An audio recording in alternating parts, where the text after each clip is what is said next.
मेरी वाइफ को मुझसे शादी किए पूरे 8 साल हो चुके हैं। मेरे पास तो अपने डॉग का भी फ्रेंड है, लेकिन मेरे पास वो नहीं है। और हम दोनों के कांटेक्ट में रहने का बस एक ही तरीका होता है, वो है लिविंग रूम की टेबल पर छोड़ा हुआ नोट। शादी के इतने साल बाद भी हम हमेशा अपनी अपनी अलग लाइफ जीते हैं। उसका रूम सेकंड फ्लोर पर होता है और मेरा फर्स्ट फ्लोर पर। हम एक दूसरे की लाइफ में इंटरफियर नहीं करते हैं, ना ही एक दूसरे को डिस्टर्ब करते हैं। रूम, बैग, वाटर और इलेक्ट्रिसिटी सब कुछ अलग अलग रहता है, जिस पर शादी के बाद जो कुछ चीजें होनी चाहिए होती हैं, उनमें से कुछ भी नहीं होता है। अगर मैरिज सर्टिफिकेट ना होता तो मुझे तो यही लगता कि हम दोनों किसी शेयर्ड हाउस में रहने वाले रूममेट्स हैं। हमारी शादी भी इसलिए हुई थी क्योंकि दोनों फैमिलीज अच्छी थीं और घर वालों के बार बार शादी के लिए प्रेशर डालने को हैंडल करना था, जिस पर दोनों फैमिलीज के एल्डर्स ने थोड़ा थोड़ा पैसा दिया था। मैंने उसे 20 युआन गिफ्ट में दिए थे और उसने भी 20 युआन का डोवरी वापस दिया था, यानी कुल 40 युआन हुए थे। फिर उसकी विश के मुताबिक वो सारा पैसा एक कार्ड में रख दिया गया था और वो कार्ड मेरे पास रहता है। इसके बाद से बस इतना था कि अगर मुझे उससे कुछ कहना होता तो मैं उससे बोल सकता था, और जब तक बात बहुत ज्यादा आउटरेजस ना हो वो हर बात मान लेती है। मेरी वाइफ ऑनलाइन लिटरेचर की मास्टर है।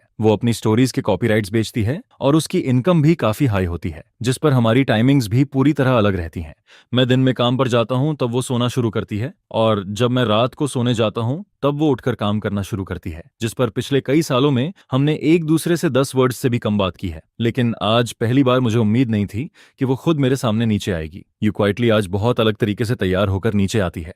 उसने ऑरेंज लिपस्टिक लगाई होती है, आई शैडो लगाया होता है और उसने एक शॉर्ट स्कर्ट पहनी होती है जो मैंने उसे पहले कभी पहने हुए नहीं देखा था, जिस पर मैं उसे थोड़ा ज्यादा देर तक देखता रहता हूँ। शायद क्योंकि मैं उसे काफी देर तक देख रहा होता हूँ, इसलिए वो थोड़ा अनकंफर्टेबल फील करने लगती है, जिस पर वो पहले खुद को देखती है, फिर अपने चारों तरफ घूमकर देखती है और आखिर में सिर उठाकर मेरी तरफ देखती है और पूछती है, क्या हुआ, कुछ प्रॉब्लम है? जिसके जवाब में मैं सिर हिलाता हूँ और कहता हूँ, नहीं, अच्छा लग रहा है, तुम बाहर जा रही हो? जिस पर यू क्वाइटली धीरे से सिर हिलाती है और कहती है, हाँ, मैं डेट पर जा रही हूँ। यह सुनते ही मैं अचानक सिर घुमाकर खांसने लगता हूँ। मैं थोड़ा ऑकवर्ड हो जाता हूँ, जिस पर यू क्वाइटली के दिल में थोड़ी सी प्राइड आती है, लेकिन तभी उसे एहसास होता है कि उसने कुछ गलत बोल दिया है। वो जल्दी से कहती है कि उसे आदत है, जब वो अपनी लिटिल सिस्टर्स के साथ बाहर जाती है तब वो हैबिट से उसे भी डेट ही कह देती है। फिर वो जल्दी से जोड़ती है, मैं अपनी बेस्ट फ्रेंड के साथ जा रही हूँ। यह सुनकर मेरे चेहरे का एक्सप्रेशन थोड़ा बेटर होता है, लेकिन फिर भी मुझे समझ नहीं आता कि मुझे क्या कहना चाहिए, जिस पर मैं बस पोलाइटली इतना कहता हूँ, ध्यान से जाना। यू क्वाइटली मेरा चेहरा देखती है, फिर थोड़ा सोचती है और अचानक कहती है,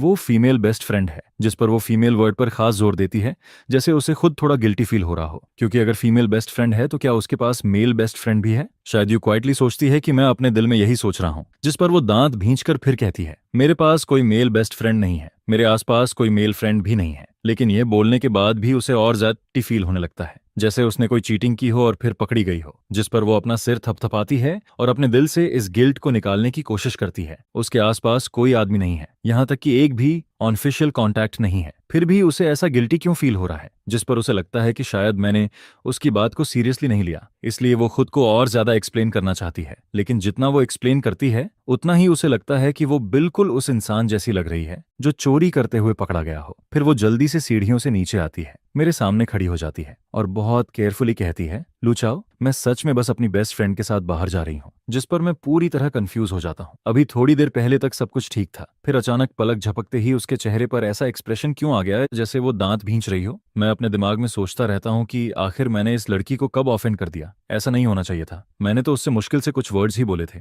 लेकिन यू क्वाइटली का टेम्पर सच में बहुत अच्छा नहीं है। मैं साफ महसूस करता हूँ कि उसके चेहरे का एक्सप्रेशन सही नहीं है, जिस पर मैं सिर उठाकर पूछता हूँ, तो क्या आज रात मैं तुम्हारे लिए डोर खुला छोड़ दूं? यह सुनकर यू क्वाइटली कुछ नहीं कहती, बस यही उसका आखिरी जवाब होता है। फिर वो और तेज कदमों से बाहर चली जाती है। उसके जाने के बाद भी मैं अपने दिल में यही सोचता रहता हूँ कि वो आखिर गुस्सा क्यों हुई। लड़की ने सीधे सीधे नहीं कहा था, लेकिन उसके चेहरे से साफ पता चल रहा था कि वो नाराज है। मैं काफी देर तक सोचता रहता हूँ, लेकिन मुझे कोई जवाब नहीं मिलता। मुझे सच में समझ नहीं आता कि एक सेकंड पहले तक कोई इंसान ठीक से बात कर रहा हो और अगले ही सेकंड अचानक बदल जाए, फिर ड्रामा करने लगे। आखिर में मैं बस इसी कंक्लूजन पर पहुंचता हूँ कि लड़कियां बहुत अजीब होती हैं, लेकिन वो गुस्सा थी, जिस पर मैं सोचता हूँ कि क्या मुझे उसे मनाना चाहिए। फिर मैं खुद ही इस बात को छोड़ देता हूँ, क्योंकि यू क्वाइटली को गुस्सा मैंने नहीं दिलाया था, और अगर मैं उससे और ज्यादा बात करता तो शायद मैं कुछ गलत बोल देता और फिर वो सच में और ज्यादा नाराज हो जाती। जिस पर मैं मेन डोर को बंद करता हूँ, लेकिन उसके लिए थोड़ा सा गैप छोड़ देता हूँ ताकि यू क्वाइटली वापस आए तो आसानी से अंदर आ सके। इसके बाद मैं उठकर शॉवर लेने चला जाता हूँ और फिर सो जाता हूँ। और फिर अगली सुबह जब मैं जल्दी उठता हूँ तो सबसे पहले देखता हूँ कि डोर बंद है, जिस पर मुझे पता चल जाता है कि यू क्वाइटली रात को वापस आ गई थी। फिर मैं सीढ़ियों की तरफ चलता हूँ और आदत से ऊपर सेकंड फ्लोर की तरफ देखता हूँ। वहां हमेशा की तरह पूरी शांति होती है, जिसे देखकर मेरे दिल में फिर वही इल्यूजन आने लगता है जैसे यू क्वाइटली कभी नीचे आई ही नहीं थी और ना ही बाहर गई थी। कल रात बाहर जाने के बाद इस टाइम तक यू क्वाइटली को सोना चाहिए था। मैं उसे डिस्टर्ब करने ऊपर नहीं गया, बस एक बार उसकी तरफ देखा और फिर किचन में ब्रेकफास्ट बनाने चला गया। आज भी मैंने ब्रेकफास्ट में सिर्फ एक बाउल नूडल्स और एक एग बनाया। फिर मैं डाइनिंग टेबल पर बैठकर धीरे धीरे खाने लगता हूँ। अभी भी वही एक्सपीडिशन के बाद वाला दिन चल रहा था। मैं सोचता हूँ कि आखिर मेरी शादी हो चुकी है तो ब्रेकफास्ट बनाना कोई बड़ी बात नहीं है। एक इंसान के लिए बनाऊं या दो के लिए, कोई खास फर्क नहीं पड़ता, इसलिए मैं दोनों के लिए बना देता हूं। लेकिन जब मैं ब्रेकफास्ट बनाकर यू क्वाइटली को बुलाने सेकंड फ्लोर पर जाने वाला था, तब मैं उसके रूम के अंदर जा ही नहीं पाया। अंदर से दरवाजा बंद था। मैं बाहर खड़े होकर डोर नॉक करता हूं, लेकिन यू क्वाइटली पता नहीं सच में सो रही थी या फिर फेक कर रही थी। कुल मिलाकर वो उठती नहीं है, जिस पर आखिर में मैं खुद ही 2 बाउल नूडल्स खा लेता हूँ। और सच कहूं, उस दिन मैं बहुत बिजी था, लेकिन फिर भी मैं उसके रूम के अंदर नहीं जा पाया, जिस पर मुझे ऐसा फील होने लगता है जैसे मैं खुद को ही बेवकूफ बना रहा हूं। इसलिए मैं डिसाइड करता हूं कि जब तक यू क्वाइटली खुद मुझे ऊपर आने के लिए नहीं कहेगी, तब तक मैं सेकंड फ्लोर पे नहीं जाऊंगा। फिर थोड़ा सोचने के बाद मुझे लगता है कि मैं शायद बहुत ज्यादा सोच रहा हूं, बहुत ज्यादा केयर कर रहा हूं। आखिर वो सिर्फ एक कोऑपरेटिव रूममेट ही तो है, उसके लिए इतना सैड फील करना भी कोई मतलब नहीं रखता। वैसे भी खाना तो अलग अलग ही खाया जाता है, हमारी लिविंग हैबिट्स भी अलग हैं, तो उसे डिस्टर्ब करने की कोई जरूरत नहीं है। जिस पर मैं अकेले ही नूडल्स खत्म करता हूँ, बर्तन धोता हूँ और फिर काम पर जाने के लिए बाहर निकल जाता हूँ। मैंने अपनी एक बुक स्टोर खोली हुई है, उसका नाम भी बहुत सिंपल है, लू चाओ लाइब्रेरी। उसकी मंथली इनकम भी बुरी नहीं है, हर महीने कई लाख तक आ जाते हैं। कम से कम मैं खुद को आराम से सपोर्ट कर सकता हूँ। इसके साथ ही मैंने बुक स्टोर के बगल में एक मिल्क टी शॉप भी खोली हुई है, जिसमें मैंने वैसे ही इन्वेस्टमेंट किया था। ज्यादातर लोग जो बुक स्टोर में आते हैं वो नेक्स्ट डोर जाकर एक कप मिल्क टी भी ले लेते हैं। मिल्क टी शॉप संभालने के लिए अलग आदमी है, इसलिए मुझे कुछ करने की जरूरत नहीं पड़ती। मैं बस हर दिन आराम से पैसे कलेक्ट करता हूँ। और बुक स्टोर के फ्रंट डेस्क पर मैंने अपने लिए एक रिक्लाइनर भी रखी हुई है। ज्यादातर टाइम मैं उसी चेयर पर लेटा रहता हूँ, मैगजीन पढ़ते हुए। फिर करीब दोपहर के टाइम मैं ऑलमोस्ट सोने ही वाला होता हूँ, तभी बाहर 2 लड़कियों की आवाज सुनाई देती है। एक लड़की कहती है, यू क्वाइटली, तुमने नहीं कहा था कि तुम्हारी बुक पब्लिश हो गई है? इस बार मैं फाइनली यहाँ आ ही गई। जिस पर मुझे लगता है कि शायद दूसरी लड़की ने यू क्वाइटली को मुक्का मारने जैसा पोज किया होगा, क्योंकि अगले ही सेकंड वो कहती है, यू क्वाइटली, मैं तुम्हें पंच मार दूंगी। ये सुनते ही मैं थोड़ा चौंक जाता हूँ। यू क्वाइटली का नाम और उसकी आवाज, इसका मतलब बाहर खड़ी लड़की सच में यू क्वाइटली ही है। लेकिन फिर भी मुझे थोड़ा यकीन नहीं होता, जिस पर मैं अपना फोन उठाकर टाइम देखता हूँ। यू क्वाइटली सच में दिन के टाइम बाहर आई हुई है। ये देखकर मुझे ऑलमोस्ट शॉक लगता है। मैं तो हमेशा सोचता था कि यू क्वाइटली कोई वैम्पायर है, मतलब वो ऐसी इंसान है जो दिन में बाहर नहीं निकलती। मैं रिलाइनर पर लेटा हुआ था, अगर कोई फ्रंट डेस्क की तरफ ना देखे तो उसे मैं दिखाई भी नहीं देता, जिस पर मैं धीरे से उठकर सीधा बैठ जाता हूँ ताकि बस मेरा सिर दिखे। वहां 2 लड़कियां खड़ी थीं, उनमें से एक यू क्वाइटली थी और दूसरी उसके साथ आई हुई लड़की थी जिसे मैं नहीं जानता। उस लड़की का लुक यू क्वाइटली से भी ज्यादा टायर्ड लग रहा था, लेकिन फिर भी ये नहीं कहा जा सकता कि वो उससे ज्यादा अच्छी लग रही थी। दोनों बिल्कुल अलग अलग टाइप की गर्ल्स थीं। कल मैंने यू क्वाइटली को अच्छे से तैयार होकर देखा था, इसलिए मुझे लगा था कि वो शायद वही टाइप की लड़की है जो मेकअप करने के बाद बहुत प्रिटी लगती है। लेकिन आज जाकर मुझे समझ आता है कि यू क्वाइटली तो वैसे ही यूथ ड्रामा वाली हीरोइन जैसी लगती है, जिस पर you quietly book store owner को देखने के लिए पलटती है और फिर उसकी नजर मुझ पर पड़ जाती है, जिसे देखकर मुझे अचानक ऐसा फील होता है जैसे मैं चीटिंग करते हुए पकड़ा गया हूं। मैं उसे ऐसे क्यों देख रहा था? मेरी नजर उसे देखकर ऐसी लग रही थी जैसे मैं रात को उसे सीक्रेटली कॉल करता हूं, जिस पर यू क्वाइटली ऑलमोस्ट रिफ्लेक्स में अपने बगल वाली बेस्ट फ्रेंड की तरफ उंगली कर देती है। फिर उसके होंठ धीरे से हिलते हैं, जैसे वो कह रही हो, फीमेल फीमेल, जैसे वो मुझे फिर से बता रही हो कि ये लड़की ही उसकी फीमेल बेस्ट फ्रेंड है। लेकिन मैं सोचता हूँ, वो ये सब क्यों कह रही है? क्या वो मुझे किसी से मिलवाना चाहती है? लेकिन यू क्वाइटली इतनी जनरस नहीं हो सकती। अगर वो किसी लड़के के साथ बाहर जाती तो मुझे डेफिनेटली प्रॉब्लम होती, और मुझे पूरा यकीन है कि अगर मैं किसी और लड़की के साथ होता तो उसे भी प्रॉब्लम होती। और वैसे भी अगर मुझे किसी और लड़की को ढूंढना ही होता तो मैं पहले डिवोर्स ले सकता था, उसके बाद मैं कुछ भी करूं उससे किसी को फर्क नहीं पड़ता। इसके अलावा अगर यू क्वाइटली मुझे किसी से मिलवाना भी चाहती तो वो अपनी बेस्ट फ्रेंड से तो नहीं मिलवाती। तभी उसकी बेस्ट फ्रेंड उसे देखती है और कहती है, तुम ऐसे चुपचाप खड़ी होकर क्या कर रही हो? उसकी बेस्ट फ्रेंड नोटिस करती है कि यू क्वाइटली काफी देर से वहीं खड़ी है और हिल भी नहीं रही, जिस पर वो पीछे मुड़कर उसकी नजर फॉलो करती है और फिर वो देखती है कि यू क्वाइटली लगातार बुक स्टोर ओनर को देख रही है, जिस पर उसकी बेस्ट फ्रेंड थोड़ा कंफ्यूज्ड हो जाती है। वो सोचती है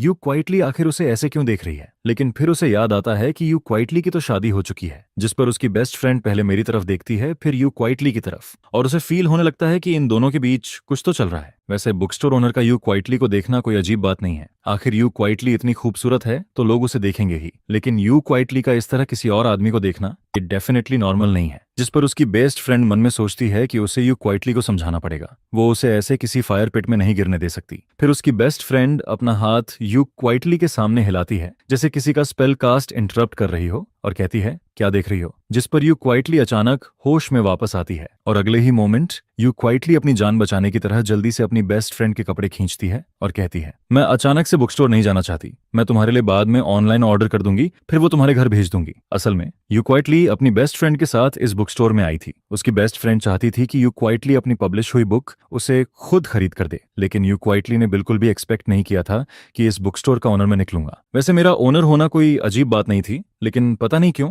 इंस्टिंक्टिवली यू क्वाइटली अंदर नहीं जाना चाहती थी। अभी थोड़ी देर पहले वो अपनी बेस्ट फ्रेंड से जो बातें कर रही थी, पता नहीं मैंने सुना था या नहीं, लेकिन यू क्वाइटली हर चीज के लिए वर्स्ट सिचुएशन सोचती है, जिस पर वो क्वाइटली सोचती है कि शायद मुझे उसकी बुक लिखने वाली बात पता होनी चाहिए थी, लेकिन मुझे उसका सीक्रेट नहीं पता था और यू क्वाइटली चाहती भी नहीं थी कि मुझे पता चले। आखिर ये इतना बड़ा सीक्रेट था जो उसके पेरेंट्स तक को नहीं पता था। यू क्वाइटली को हमेशा लगता था कि सीक्रेट्स रखना बहुत शर्म वाली बात है, और जो बुक्स वो लिखती थी उन्हें लेकर तो उसे और भी ज्यादा शर्म आती थी, जिस पर वो तुरंत अपनी बेस्ट फ्रेंड को खींचकर वापस ले जाना चाहती है।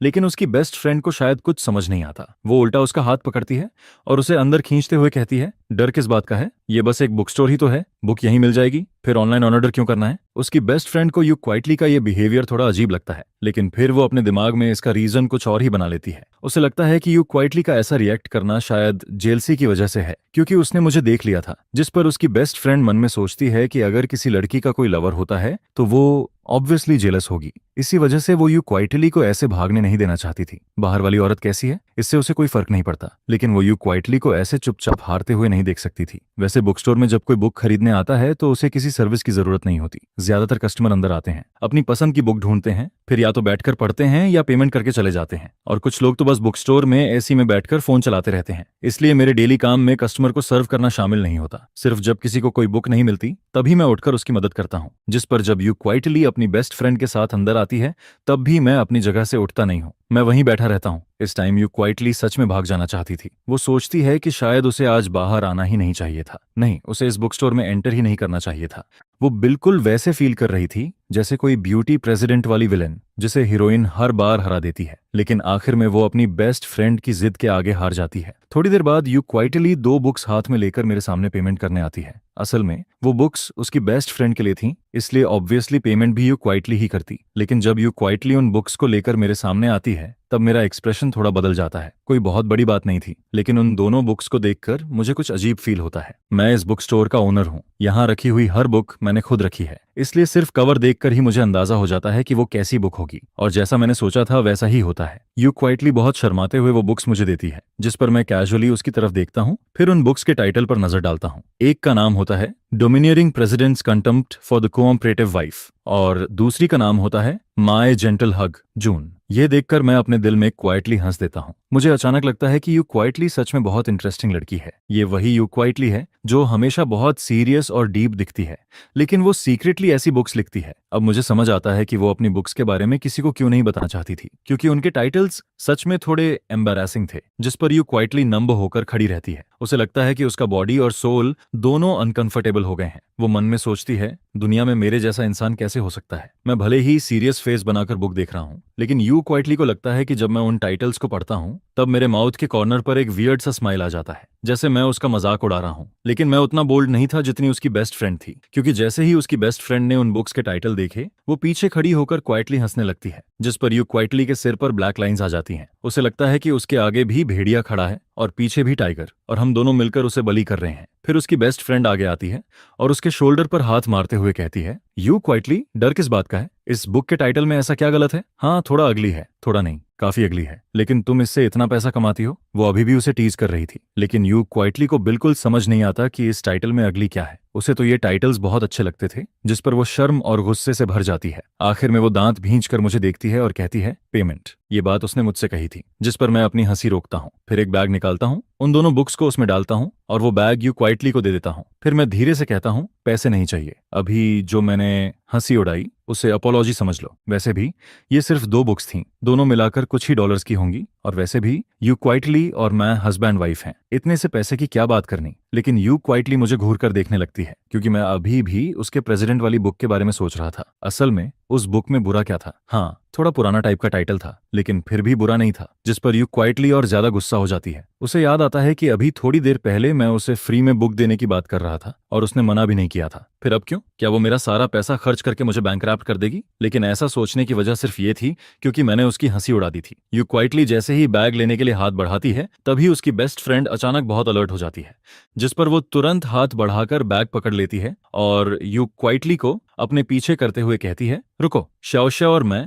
दोनों एक साथ उसकी बेस्ट फ्रेंड की तरफ देखते हैं। मुझे थोड़ा कंफ्यूजन होता है। तभी उसकी बेस्ट फ्रेंड बोलती है, नहीं, फ्री में देने की जरूरत नहीं है, जितने पैसे बनते हैं वो उतने ही लेंगे। ऐसा कौन सा रीजन है कि बॉस को लॉस करना पड़े? जिस पर यू शाओ धीरे से अपनी बेस्ट फ्रेंड की स्लीव खींचती है, लेकिन उसकी बेस्ट फ्रेंड सीधा पूछती है, कितने पैसे हुए? मैं पे करती हूँ। उसकी बेस्ट फ्रेंड को पता नहीं क्यों, लेकिन बहुत अनईजी फील हो रहा था। उसे हमेशा लगता था कि यू शाओ के इरादे कुछ ठीक नहीं है, लेकिन अब उसे लग रहा था कि सामने खड़ा ये थिक आईब्रोज और बड़ी बड़ी आंखों वाला आदमी भी कोई सीधा इंसान नहीं है। यू शाओ को लगता है कि 2 बुक्स की कोई खास कीमत नहीं है, लेकिन उसकी बेस्ट फ्रेंड ऐसा नहीं सोचती। आज अगर you Shao book store owner से फ्री में बुक्स ले लेती है, तो कल उसे मिल्क टी पिलानी पड़ेगी। फिर उसके अगले दिन बुक स्टोर ओनर उसे खाने पर बुलाएगा। फिर उसके बाद शायद यू शाओ उसे बारबेक्यू खिलाएगी, जिस पर ऐसे ही धीरे धीरे दोनों के बीच रिलेशन बढ़ने लगेगा। नॉर्मली ये कोई बड़ी बात नहीं होती, लेकिन यू शाओ शादीशुदा है। उसकी बेस्ट फ्रेंड ने उसके हस्बैंड को कभी नहीं देखा, लेकिन हस्बैंड तो है ही, और किसी भी लड़की के लिए किसी आदमी को रिजेक्ट करने का पहला स्टेप यही होता है कि उसकी किसी भी तरह की काइंडनेस एक्सेप्ट मत करो। हर चीज एक्सेप्ट नहीं करनी चाहिए, चाहे वो कोई छोटी चीज ही क्यों ना हो। जैसे ये बुक्स बहुत एक्सपेंसिव नहीं है, लेकिन फिर भी किसी और से क्यों लेनी चाहिए?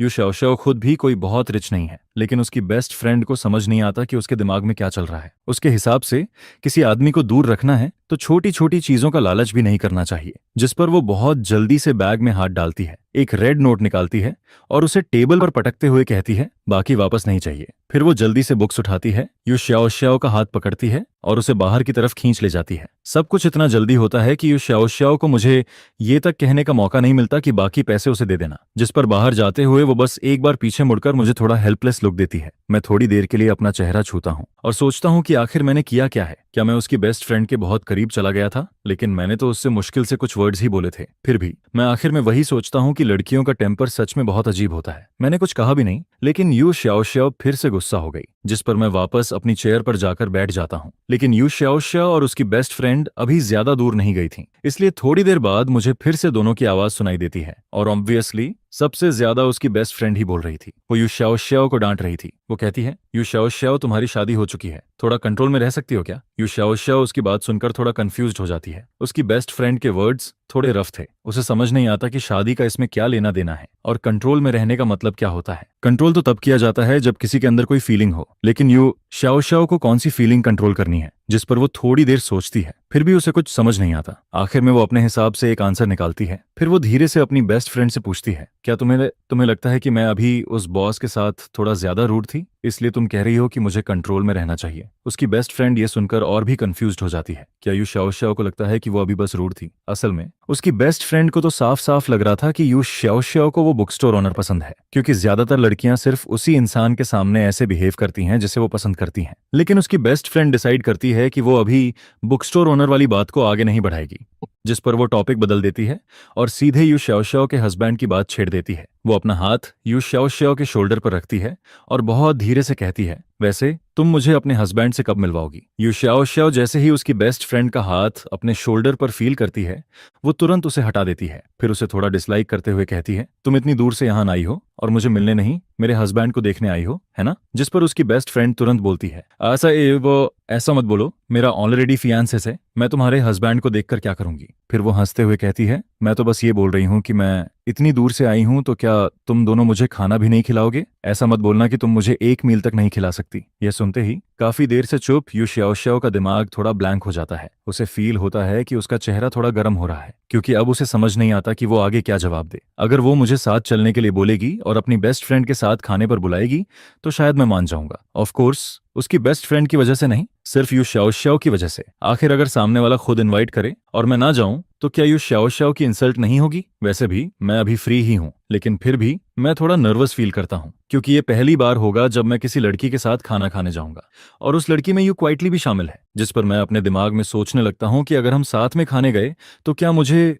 यू श्याओ श्याओ की प्लेट में डिशेस डालनी चाहिए। बुक स्टोर से थोड़ा दूर आने के बाद भी उसकी बेस्ट फ्रेंड को लगता है कि यू क्वाइटली अभी भी नॉर्मल नहीं हुई है। यू क्वाइटली के हाथ में मिल्क टी थी लेकिन उसने उसे हार्डली पिया था। वो बस एक सिप लेती है फिर उसे हाथ में पकड़े रहती है। स्ट्रॉ पर उसकी लिपस्टिक का निशान रह जाता है। ऑफ कोर्स यू क्वाइटली सच में बेहोश नहीं हुई थी। वो सिर्फ अपने दिमाग में बार बार यही सोच रही थी कि घर वापस जाने के बाद वो मेरा सामना कैसे करेगी।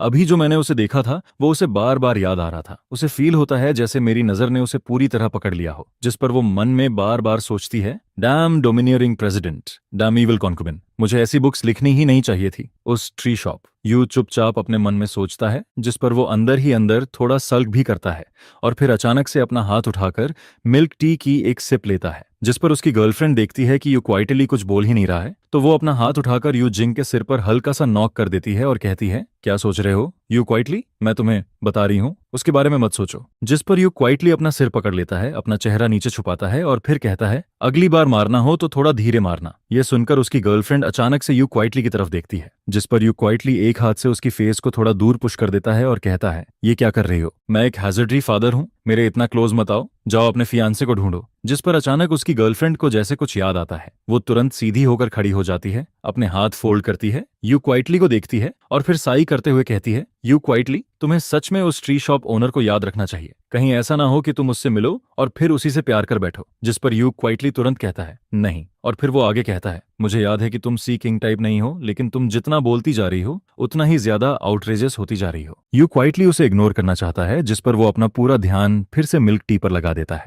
लेकिन उसकी गर्लफ्रेंड अभी भी एनालिसिस करती रहती है और कहती है, नहीं कुछ तो गड़बड़ है, तुम यहाँ रहते हो, शायद तुम पहले से ही। जिस पर वो अचानक रुक जाती है और फिर कहती है, नहीं, उसने हमसे मिलते ही ऐसा क्यों कहा। ठीक है, तुम यू क्वाइटली हो, लेकिन क्या तुम अपने हस्बैंड के लायक हो। जिसके जवाब में यू क्वाइटली उसे बहुत हेल्पलेस एक्सप्रेशन से देखता है और कहता है, अगर मैं तुम्हें ये बताऊं कि जो इंसान अभी मेरे साथ एक्ट नहीं कर रहा था वही मेरा हस्बैंड है तो। यह सुनकर उसकी गर्लफ्रेंड कुछ देर के लिए पूरी तरह स्टंट रह जाती है। फिर थोड़ी देर बाद जैसे उसे बात समझ आती है और वो अपनी आंखें बड़ी करके उसे देखती है, जिस पर वो तुरंत कहती है, इम्पॉसिबल, ये बिल्कुल फेक लग रहा है। कल डिनर पर तुमने एक स्ट्रॉ बांध कर मेरे सामने उठा दिया और कहा कि वो तुम्हारा हस्बैंड है। असल में अपनी शादी के बारे में यू क्वाइटली के पास छुपाने जैसा कुछ नहीं था। उसने पहले अपनी गर्लफ्रेंड को नहीं बताया था, लेकिन वो जानबूझकर नहीं छुपा रहा था। बस उसकी गर्लफ्रेंड के पास उसकी कोई फोटो नहीं थी। हालांकि शादी होना नॉर्मल बात है, लेकिन यू क्वाइटली कभी किसी को अपनी मैरिड लाइफ की फोटो दिखाना नहीं चाहता था। और फिर बात कल के डिनर पर आ जाती है, जिस पर यू क्वाइटली तुरंत कहता है, कल का डिनर तुम ही पे करोगी,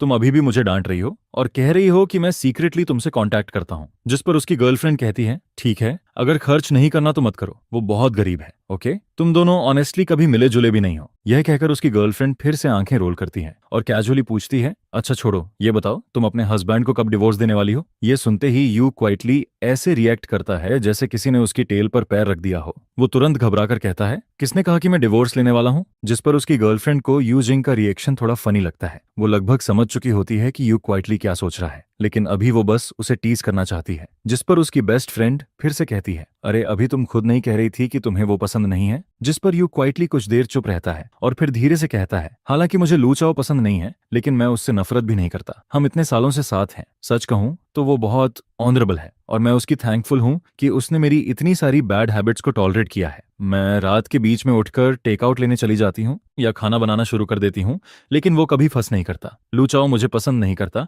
फिर भी वो मेरी कमियों को एक्सेप्ट करता है। इसके बाद यू क्वाइटली धीरे से कहता है, मैं बस ये सोचता हूँ कि आखिर लू चाओ और मेरी शादी हुई है। जब तक हमारे बीच किसी बड़ी बात को लेकर कोई कॉन्ट्राडिक्शन या डिफरेंस नहीं होता, तब तक हम डिवोर्स नहीं लेंगे। ऑफ कोर्स अगर लाइफ में कोई कॉन्फ्लिक्ट आता भी है तो उसे सॉल्व किया जा सकता है, और अगर कभी फ्यूचर में उसे कोई और पसंद आ जाए। ये कहते हुए यू क्वाइटली थोड़ी देर रुकता है और फिर कहता है, अगर वो मुझे डिवोर्स देना चाहे तो मैं सैड नहीं होऊंगा, क्योंकि शायद हमारी फेट बस यहीं तक थी। यह सुनकर उसकी गर्लफ्रेंड मुस्कुराती है और फिर उसे देखती हुई कहती है, तुम सच में बहुत कामली सोच लेते हो। लेकिन फिर उसकी आवाज अचानक बदल जाती है और वो इरिटेटेड टोन में कहती है, अगर मेरी शादी की ड्रेस पहनकर कोई दूसरा इंसान मुझे छोड़ने की कोशिश करे तो मैं उसका सिर घुमा दूंगी। जिस पर यू क्वाइटली थोड़ा लेफ्ट साइड में हट जाता है और कहता है, तुम बहुत डेंजरस हो। इसके बाद मैं आज थोड़ा लेट वापस आता हूँ। टाइम लगभग 7 या 8 बजे जैसा लग रहा होता है। मुझे लगा था कि यू क्वाइटली इतनी जल्दी वापस नहीं आएगा क्योंकि वो अपनी बेस्ट फ्रेंड के साथ था, लेकिन जब मैं वापस आता हूँ तब तक ऑफिशियली डिनर का टाइम हो चुका होता है। फिर भी मैं थोड़ा सरप्राइज्ड होता हूँ क्योंकि यू क्वाइटली अपने घोस्टली सीक्रेट के साथ खाना नहीं खा रहा होता है। जिस पर यू क्वाइटली दरवाजा खुलने और बंद होने की आवाज सेट सुनता है। वो सबकॉन्शियसली ऊपर देखता है, फिर मेरी तरफ आता है और मुझे हेलो बोलता है, गुड मॉर्निंग। यह बोलते ही उसे एहसास होता है कि उसने गलत बोल दिया, जिस पर वो थोड़ा ऑकवर्ड हो जाता है क्योंकि इस टाइम पर गुड मॉर्निंग कहना क्लियरली सही नहीं था। यू क्वाइटली जैसे कुछ कहना चाहता है लेकिन उसे थोड़ा ऑकवर्ड फील होता है, जिस पर वो फिर से अपना सिर नीचे कर लेता है। फिर जैसे उसे अचानक कुछ याद आता है, वो फिर से ऊपर देखता है और मुझसे पूछता है, क्या तुम खाना खाओगे? यह सुनकर मुझे सब कुछ बहुत स्ट्रेंज लगने लगता है। यू क्वाइटली मुझे डिनर के लिए इनवाइट कर रहा है और इस टाइम पर मैं जवाब देने की हिम्मत नहीं करता क्योंकि जब दुनिया इतनी अबनॉर्मल लगे तो जरूर कुछ ना कुछ गड़बड़ होती है। मुझे अभी भी याद है कि आज दोपहर यू क्वाइटली ने मुझे एक अजीब नजर से देखा था, जिस पर मैं सोचने लगता हूँ क्या उस लुक का मतलब ये था कि जब मैं घर वापस आऊंगा तब वो मेरा हिसाब करेगा। मैं दोपहर की बात याद करता हूँ जब मैं उसकी गर्लफ्रेंड के साथ अंदर गया था। फिर मैं ध्यान से सोचता हूँ और रियलाइज करता हूँ कि मैंने उसकी गर्लफ्रेंड से मुश्किल से कुछ बातें ही की थीं। और फिर अचानक यू क्वाइटली फिर से अपना सिर थपथपाता है, मेरी तरफ देखता है और कहता है, सॉरी मैं भूल गया था, मैंने तुम्हारे लिए कुछ बनाया ही नहीं। जिस पर मैं थोड़ा चौक हो जाता हूँ। फिर मैं कहता हूँ कोई बात नहीं, मैं वापस जाकर खुद बना लूंगा। लेकिन अंदर ही अंदर मैं समझ जाता हूँ कि इस वुमन की इंटेंशंस बिल्कुल भी अच्छी नहीं है। यू क्वाइटली नहीं जानता कि मैं क्या सोच रहा हूँ, लेकिन यू क्वाइटली का रियल में मेरे साथ खेलने का कोई मतलब नहीं होता। लोगों की कॉमन ग्रीटिंग भी यही होती है कि खाना खाया या नहीं, साथ में खाना है क्या। यू क्वाइटली बस कैजुअली पूछता है, वो यूजुअली मेरे साथ नहीं खाता एंड ऑब्वियसली खाना बनाते टाइम वो किसी और के लिए नहीं बनाता। वैसे एक सर्विंग और बना देना कोई बड़ी बात नहीं होती, लेकिन यू क्वाइटली को ये क्लियर नहीं होता कि मैं खाऊंगा भी या नहीं, और ज्यादा बना दिया तो वेस्ट हो जाएगा। वो खुद भी इतना फिनिश नहीं कर पाता। जिस पर यू क्वाइटली को अचानक कुछ याद आता है। वो मेरी तरफ देखता है और कहता है, वरना तुम एक एग टार्ट खा सकते हो। उसके पास मेरे साथ शेयर करने के लिए और कुछ नहीं होता। उसमें कोई स्टबर्ननेस नहीं होती। वो बस क्वाइटली मेरी तरफ बढ़ जाता है। जिस पर यू क्वाइटली सोचता है कि शायद मैं खाना चाहता हूँ, इसलिए वो अपने चॉपस्टिक्स नीचे रख देता है और टेबल पर रखे एक टार्ट में से एक निकाल लेता है। और जैसे ही मैं पास आता हूँ, यू क्वाइटली वो एक टार्ट निकालकर मेरी तरफ बढ़ा देता है, जिस पर वो खुद वहीं बैठा रहता है और मैं खड़ा रहता हूँ। हमारी करंट हाइट ऐसी होती है कि यू क्वाइटली को मुझे एक टार्ट देने के लिए उसी पोजीशन में रहना पड़ता है। मैं पहली बार में उसे नहीं लेता, बल्कि पहले यू क्वाइटली की तरफ देखता हूँ। उसके होंठ के कोने पर थोड़ा ऑयल लगा होता है, शायद अभी जो उसने चिकन लेग खाया था उसी से लग गया था। और यू क्वाइटली जो नूडल्स खा रहा होता है वो भी काफी रिच होते हैं। उनमें एक फ्राइड एग होता है, ऊपर एक बड़ा चिकन लेग रखा होता है, सामने 3 एक टार्ट पड़े होते हैं और लेफ्ट साइड में 1 कप मिल्क टी भी रखा होता है। और यू क्वाइटली के हाथ में भी एक एक टार्ट होता है,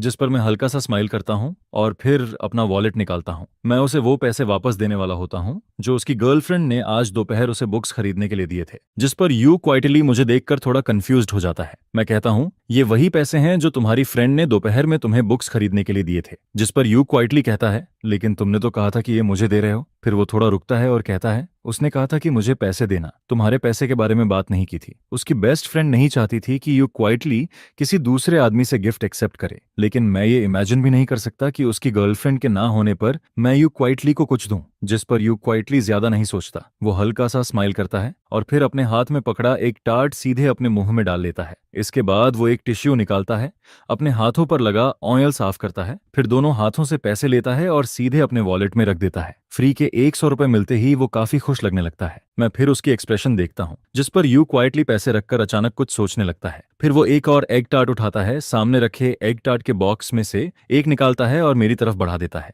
जैसे ही मैं ऊपर देखता हूँ, वो मुझे देने ही वाला होता है, लेकिन उसी वक्त वो नोटिस करता है कि मैं उसे देख रहा हूँ। जिस पर वो तुरंत अपना चेहरा थोड़ा नीचे कर लेता है, जल्दी से नजरें हटा लेता है और फिर क्वाइटली मुझे वो एग टार्ट पकड़ा देता है। मैं धीरे से कहता हूँ, थैंक यू। जिस पर यू क्वाइटली को अपने चेहरे पर हल्की गर्मी फील होने लगती है। अभी मैंने उसे जिस तरह देखा था वो उसे थोड़ा स्ट्रेंज लगता है और यही देखकर उसे दोपहर वाली बात याद आ जाती है। उसे याद आता है कि उसे कुछ दिन के लिए बाहर चले जाना चाहिए था, थोड़ा लाइमलाइट से दूर रहना चाहिए था और फिर वापस आना चाहिए था। लेकिन फिर वो अपने मन में कहता है, वाह क्या जेंटल टायरेंट है। वो बुक उसने नहीं लिखी थी। यू क्वाइटली ऐसा ओल्ड फैशन्ड लोगों को हुक करने वाला टॉर्चर टाइप चीजें नहीं लिखता। जिस पर यू क्वाइटली प्रिटेंड करता है कि उसे कोई फर्क नहीं पड़ता। वो फिर से नूडल्स खाना शुरू कर देता है। एक चॉपस्टिक नूडल्स उठाता है, फिर चिकन लेग का एक बाइट लेता है और फिर नूडल सूप की एक सिप लेता है। वो अभी उठने ही वाला होता है, लेकिन उसकी नजर अचानक मेरी तरफ चली जाती है, जिस पर वो तुरंत ऊपर देखता है और मुझे बुलाता है। असल में वो सोच रहा होता है कि मुझे कल खाने पर बाहर ले जाए, लेकिन वो मेरे साथ इतना फेमिलियर नहीं होता, इसलिए उसे समझ नहीं आता कि कैसे बोले।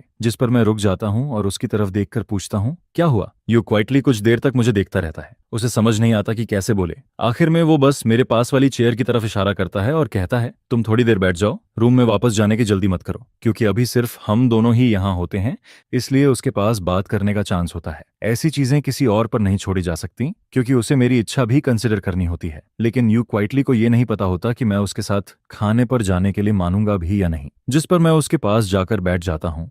लेकिन फिर भी यू क्वाइटली कुछ नहीं बोलता। मैं उसकी तरफ देखता हूँ और वो चिकन लेग का एक बाइट लेता है। फिर थोड़ी देर बाद वो ऊपर देखकर कहता है, तुम 1 मिनट वेट करो, मैं पहले थोड़ा सोच लूं। उसे पहले से इमेजिन करना होता है कि उसकी मॉम क्या कहेगी, तभी वो मुझे साथ ले जा पाएगा। जिस पर मैं उसकी तरफ एक फोर्स्ड स्माइल देता हूं और कहता हूं, कोई जल्दी नहीं है। असल में मैं बस पोलाइटली बोल रहा होता हूं, लेकिन कौन जानता था कि यू क्वाइटली सच में जल्दी नहीं करेगा। वो एक बाइट नूडल्स का खाता है, फिर चिकन लेग खाता है, फिर मिल्क टी पीता है। जब वो खाता है तो उसका लुक बिल्कुल वैसा लगता है जैसे मैंने पहले जो छोटा ग्रे रैट पाला था। जिस पर मैं सोचने लगता हूँ, यू क्वाइटली का मतलब क्या है? क्या वो मुझे बस यहाँ बैठाकर खुद को खाते हुए दिखाना चाहता है? क्या वो जानबूझकर मुझे परेशान कर रहा है? मैं वैसे भी यहाँ बैठकर काफी ऑकवर्ड फील कर रहा होता हूँ। मुझे समझ नहीं आता कि क्या करूं। और तभी जब यू क्वाइटली फाइनली कुछ बोलने वाला होता है, मैं उससे पहले बोल देता हूँ, बाय द वे, तुम आज इतनी जल्दी वापस क्यों आ गए? क्या तुम्हें अपने फ्रेंड्स के साथ नहीं जाना था? वो पिछले कुछ दिनों से यहीं रह रहा होता है। अगर उसे जाना भी हो तो वो कल दिन में कभी भी जा सकता है। वो थोड़ा स्लीपी लग रहा होता है, हालांकि अभी भी ज्यादा देर नहीं हुई होती, लेकिन वो बाहर घूमकर आया होता है। आज वो अपनी गर्लफ्रेंड के साथ बाहर गया था और अलार्म क्लॉक की वजह से उसकी आंख 11 बजे के बाद खुली थी। अगर इसे किसी नॉर्मल इंसान के शेड्यूल में कन्वर्ट किया जाए तो यू क्वाइटली को रात के बीच में सोना चाहिए था और फिर बाहर खेलने जाना चाहिए था, जिस पर वो थोड़ा कंफ्यूज्ड हो जाता है। मैं बस सिर हिलाता हूँ, कुछ नहीं बोलता, और फिर मैं मन में सोचने लगता हूँ, यू क्वाइटली की बेस्ट फ्रेंड भी मुझे साथ खींचना चाहती थी। मैं बस वेट कर रहा था कि यू क्वाइटली खुद डिनर वाली बात शुरू करे, लेकिन साफ दिख रहा होता है कि यू क्वाइटली का पूरा ध्यान नूडल्स पर होता है और उसका उस टॉपिक को छेड़ने का कोई इरादा नहीं होता। जिस पर मैं सोचने लगता हूँ, कहीं डिनर कैंसिल तो नहीं हो गया? शायद यू क्वाइटली को बोलने में शर्म आ रही हो। मैं खुद उससे पूछना चाहता हूँ, लेकिन अभी हमारा रिश्ता उस पॉइंट तक नहीं पहुंचा होता और मुझे ये भी नहीं पता होता कि अगर मैं ये बात बोलूं तो कहीं यू क्वाइटली कुछ और ही ना सोच ले। मैं इन सेंसिटिव बातों की वजह से हस्बैंड वाइफ के बीच कोई झगड़ा भी नहीं करवाना चाहता, और कॉन्फ्लिक्ट्स अवॉइड करने का सबसे आसान तरीका यही होता है कि कुछ मत बोलो, क्योंकि बाद में अगर यू क्वाइटली खुद पूछे तो मैं एक्सप्लेन भी नहीं कर पाऊंगा। जिस पर मैं खुद से पूछने का आइडिया छोड़ देता हूँ और सोचता हूँ कि यू क्वाइटली खुद ही बात करेगा। वो हमेशा खुद मेंशन करता है, और जैसे ही यू क्वाइटली ये बात करेगा मैं तुरंत एग्री कर दूंगा। मैं कभी भी उसे ऑकवर्ड फील नहीं करवाना चाहता। पता ही नहीं चलता और यू क्वाइटली बॉल के सारे नूडल्स फिनिश कर देता है, लेकिन जो बात वो मुझसे कहना चाहता था वो अभी तक अपने मन में बना नहीं पाता। जिस पर यू क्वाइटली मिल्क टी उठाता है और उसे पीते हुए खुद को काम करने लगता है। वो मन में सोचता है, अभी नहीं बोल सकता, थोड़ा और वेट करना पड़ेगा। जिस पर मुझे सच में लगने लगता है कि शायद वो बस चाहता है कि मैं उसे खाते हुए देखता रहूं। मैं देखता हूं कि यू क्वाइटली खाना खत्म कर चुका है, इसलिए मैं हल्का सा स्माइल करके पूछता हूं, तुम तो कुकिंग में अच्छे हो ना, फिर टेकआउट क्यों मंगाते हो? जिस पर यू क्वाइटली बहुत शॉर्ट में जवाब देता है, क्योंकि मैं लेजी हूं, खाना बनाने के बाद बर्तन भी धोने पड़ते हैं और उससे मेरी नींद खुल जाती है। उसकी बात सुनकर मैं कुछ देर के लिए रुक जाता हूँ। फिर थोड़ी देर बाद मैं कहता हूँ, लेकिन हर टाइम टेकआउट खाना भी सही नहीं है, हेल्थ के लिए अच्छा नहीं होता। जिस पर यू क्वाइटली बस सिर हिला देता है, लेकिन देखकर ही समझ आ जाता है कि उसने बात सुनी जरूर है पर मानी नहीं है। मैं भी ज्यादा कुछ नहीं कहता। आखिर यू क्वाइटली इतना बड़ा है कि उसे खुद डिसाइड करना चाहिए कि क्या सही है और क्या नहीं। जिस पर यू क्वाइटली नीचे बाउल में बचे सूप को देखता रहता है। वो काफी देर तक मन में सोचता रहता है और आखिर में हिम्मत करके मेरी तरफ देखता है। फिर वो धीरे से मेरा नाम लेता है। मैं उसकी तरफ देखता हूँ और पूछता हूँ, क्या हुआ? लेकिन यू क्वाइटली कुछ नहीं बोल पाता। वो बस मेरा चेहरा देखता रहता है और आखिर में जो बात उसे कहनी चाहिए थी वो फिर से अपने दिल में दबा देता है। फिर वो कहता है, कुछ नहीं, मैं डिशेस धोने जा रहा हूँ। इतना कहकर वो उठता है, नूडल बाउल उठाता है और किचन की तरफ चला जाता है। मैं उसकी पीठ को देखता रहता हूँ और मन में सोचता हूँ, यू क्वाइटली मुझसे कहना क्या चाहता था? इतनी सी बात बोलना उसके लिए इतना मुश्किल क्यों हो रहा है? और तभी मेरे मन में एक खराब थॉट आता है, क्या यू क्वाइटली मुझसे डिवोर्स लेना चाहता है? क्योंकि इसके अलावा कोई और रीजन समझ नहीं आता कि वो इतना हेजिटेट क्यों कर रहा है। यू क्वाइटली हमेशा से बहुत सॉफ्ट नेचर का रहा है, इसलिए अगर उसे कोई हर्ट करने वाली बात कहनी हो तो वो पहले बहुत सोचता है कि कैसे बोले ताकि सामने वाले को कम से कम तकलीफ हो। अगर बात सच में डिवोर्स की है तो इसमें किसी की गलती नहीं कही जा सकती। बस यही कहा जा सकता है कि हमारी फेट बस यहीं तक थी, इसलिए अलग होना आसान रहेगा। लेकिन फिर भी मुझे अंदर से थोड़ा रिग्रेट होता है, थोड़ा डिप्रेस्ड भी फील होता है। आखिर अगर मेरा डिवोर्स हो गया तो शायद मुझे यू क्वाइटली जैसा अच्छा पार्टनर दोबारा ना मिले। जिस पर मैं अंदर ही अंदर एक लंबी सांस लेता हूँ। मैं चेयर पर बैठा कुछ देर तक सोचता रहता हूँ। ज्यादा देर नहीं होती और यू क्वाइटली किचन से वापस आ जाता है। वो मुझे एक कॉम्प्लिकेटेड नजर से देखता है और फिर मैं उठकर ऊपर चला जाता हूँ। जिस पर मैं नोटिस करता हूँ कि यू क्वाइटली अभी भी मुझे देख रहा होता है और इस बार मुझे और भी ज्यादा यकीन हो जाता है कि मेरा गेस सही है। सच में यू क्वाइटली शायद मुझसे डिवोर्स लेना चाहता है। फिर मैं मन में कहता हूँ ठीक है, अगर ऐसा है तो होने दो। लेकिन फिर भी ये बात यू क्वाइटली को खुद ही बोलनी होगी। जैसे ही यू क्वाइटली अपने रूम में वापस आता है, वो तुरंत कंप्यूटर के सामने बैठ जाता है और अपनी गर्लफ्रेंड को मैसेज भेजता है, कल डिनर में तुम्हें ट्रीट दूंगा। मैं अपने हस्बैंड को नहीं ला सकता, वो एग्री नहीं कर रहा, और वैसे भी पैसे उसे नहीं देने हैं। जिस पर उसकी गर्लफ्रेंड रिप्लाई करती है, वो एग्री क्यों नहीं कर रहा? अगर टाइम का इश्यू है तो हम डिनर रात में कर लेंगे। यू क्वाइटली जवाब देता है, ऐसी बात नहीं है, मुझे बस लू चाओ को इनवाइट करने में बहुत ऑकवर्ड फील हो रहा है। जिस पर उसकी गर्लफ्रेंड तुरंत कहती है, इसमें ऑकवर्ड होने वाली क्या बात है, वो तुम्हारा हस्बैंड है, बस उसे खाने पर बुलाना है, इसमें डरने वाली क्या बात है। लेकिन यू क्वाइटली फिर कहता है, मुझे समझ नहीं आता कि उससे कैसे बोलूं, कहीं उसे परेशानी ना हो जाए। जिस पर क्यू आई धीरे धीरे पूरी तरह स्पीचलेस हो जाती है। फिर वो कहती है, तुम अपनी आइडेंटिटी ठीक से रिकॉग्नाइज करो, वो कोई और नहीं तुम्हारा हस्बैंड है। लेकिन यू क्वाइटली फिर भी कहता है, बस मुझे फिर भी नहीं पता कि कैसे बोलूं। जिस पर उसकी फ्रेंड इरिटेट होकर कहती है, तुम सच में बेकार हो, अपना हस्बैंड भी नहीं संभाल सकते, चलो मुझे उसका कॉन्टैक्ट दे दो, मैं खुद उससे बात कर लेती हूँ। लेकिन यू क्वाइटली तुरंत कहता है, नहीं ऐसा मत करो। जिस पर उसकी फ्रेंड कहती है, तुम कुछ बोलोगे ही नहीं तो तुम्हें कैसे पता कि तुम्हारा हस्बैंड परेशान होगा। फिर वो अचानक पूछती है, वैसे तुम्हारे पास उसका कॉन्टैक्ट पट नहीं है क्या? तुम लोगों की शादी को आधा साल हो गया और तुम्हारे पास उसका फोन नंबर भी नहीं है। जिस पर यू क्वाइटली कहता है, बनी नहीं है। वो फिर पूछती है, तो तुम लोग नॉर्मली कांटेक्ट कैसे करते हो? यू क्वाइटली धीरे से जवाब देता है, हम कांटेक्ट ही नहीं करते। इतना सुनते ही उसकी फ्रेंड का अवतार ग्रे हो जाता है और वो ऑफलाइन चली जाती है। शायद वो यू क्वाइटली पर गुस्सा हो गई थी, लेकिन थोड़ी देर बाद वो फिर से ऑनलाइन आती है और फिर वो यू क्वाइटली को एक नया टास्क भेजती है, अपने हस्बैंड का फोन नंबर और उसका कॉन्टैक्ट लेकर आओ, रिवॉर्ड में मैं तुम्हें तुम्हारे हस्बैंड के फ्रेंड्स और उसका नंबर दूंगी। जिस पर यू क्वाइटली फोन की स्क्रीन पर लिखी उस लाइन को चुपचाप देखता रहता है और फिर वो गहरी सोच में पड़ जाता है। किसी से उसका कॉन्टैक्ट मांगना यू क्वाइटली ने पहले कभी नहीं किया था। वो रास्ते में किसी का भी नंबर लेने में ऑकवर्ड फील करता था, और ऊपर से मुझे किसी आदमी का कॉन्टैक्ट क्यों चाहिए होगा। लेकिन फिर उसे ची की बात याद आती है, वो सही कह रही थी, मैं उसका हस्बैंड हूँ, कोई और नहीं। अगर उसके पास मेरा कॉन्टैक्ट होगा तो शायद वो ऑनलाइन मुझसे ठीक से बात कर पाएगा। जिस पर यू क्वाइटली दांत भींचता है, फोन लॉक करता है और फोन लेकर नीचे चला जाता है। वो मुझे ढूंढना चाहता है। अभी भी ज्यादा रात नहीं हुई होती, इसलिए मैं सोया नहीं होऊंगा। यू क्वाइटली मेरे रूम के बाहर पहुंचता है। डोर पूरी तरह बंद होता है और कमरे की साउंड प्रूफिंग भी काफी अच्छी होती है। जब तक अंदर ज्यादा आवाज ना हो, बाहर वाले को कुछ सुनाई नहीं देता। जिस पर यू क्वाइटली धीरे से डोर नॉक करता है, गला साफ करता है और कहता है, लुचाओ तुम सो गए क्या? अगर मैं सच में सो गया होता तो शायद उसकी इस आवाज से भी नहीं उठता। इसलिए यू क्वाइटली दोबारा नॉक करने ही वाला होता है, तभी अंदर से मेरी आवाज आती है, एक मिनट मैं अभी आता हूँ। असल में मैं सोया नहीं होता। इतनी जल्दी सोना आजकल के लोगों के हिसाब से थोड़ा वियर्ड लगता है। हालांकि मेरी एक्टिंग यू क्वाइटली जितनी ज्यादा नहीं होती, लेकिन मैं भी यूजुअली 11 या 12 बजे के बाद ही सोता हूँ। मैं बस ये सोच रहा होता हूँ कि यू क्वाइटली आखिर मुझे ढूंढने आ ही गया, अब जो होना है वो होगा। जिस पर यू क्वाइटली कहता है, तो मैं लिविंग रूम में वेट करता हूँ, तुम वहीं आ जाना। इतना कहकर वो हाथ नीचे करता है, मुड़ता है और लिविंग रूम की तरफ चला जाता है। थोड़ी देर बाद मैं कपड़े बदलकर रूम से बाहर आता हूँ। डोर पर खड़े होकर मैं देखता हूँ कि वो लड़की सोफा पर बहुत सीधी होकर बैठी होती है। वो बिल्कुल सीधे बैठी होती है, फोन उसके हाथ में होता है और उसके चेहरे पर साफ नर्वसनेस दिख रही होती है। यू क्वाइटली सिर नीचे किए बैठा होता है। मैं साफ देख सकता हूँ कि वो बहुत नर्वस है। जिस पर मैं मन में सोचता हूँ, आ गया वो मोमेंट। इतने सालों से चल रही ये शादी शायद यहीं खत्म होने वाली है। मैं अपने चेहरे के एक्सप्रेशन को कंट्रोल करता हूँ, मन की सारी बातें दबा देता हूँ और यू क्वाइटली की तरफ चलने लगता हूँ। जैसे ही यू क्वाइटली मुझे आता हुआ देखता है, वो भी तुरंत खड़ा हो जाता है, फोन नीचे रख देता है और कॉफी टेबल पर रखा पानी मेरी तरफ बढ़ा देता है। और फिर लगभग उसी टाइम पर हम दोनों एक साथ बोलते हैं। यू क्वाइटली कहता है, लू चाओ चलो फ्रेंड ऐड कर लेते हैं। और मैं कहता हूँ, यू क्वाइटली चलो डिवोर्स ले लेते हैं। दोनों की बात एक साथ निकलती है, जिस पर दोनों कुछ देर के लिए रुक जाते हैं। मैं हैरान होता हूँ कि लू चाओ उससे डिवोर्स क्यों लेना चाहेगा, आखिर क्यों? क्या कहीं कोई मिसअंडरस्टैंडिंग है? और दूसरी तरफ यू क्वाइटली को ऐसा लगता है जैसे किसी ने उसके दिल पर पानी फेर दिया हो। वो इतनी हिम्मत करके इतनी मुश्किल से मेरे पास मेरा कॉन्टैक्ट मांगने आया था और बदले में उसे ये सुनने को मिलता है कि मैं उससे डिवोर्स लेना चाहता हूँ। उसकी पहली बार किसी का कॉन्टैक्ट मांगने की कोशिश पूरी तरह फेल हो जाती है। जिस पर यू क्वाइटली का चेहरा बदल जाता है। वो थोड़ा हर्ट और थोड़ा गुस्से में लगने लगता है।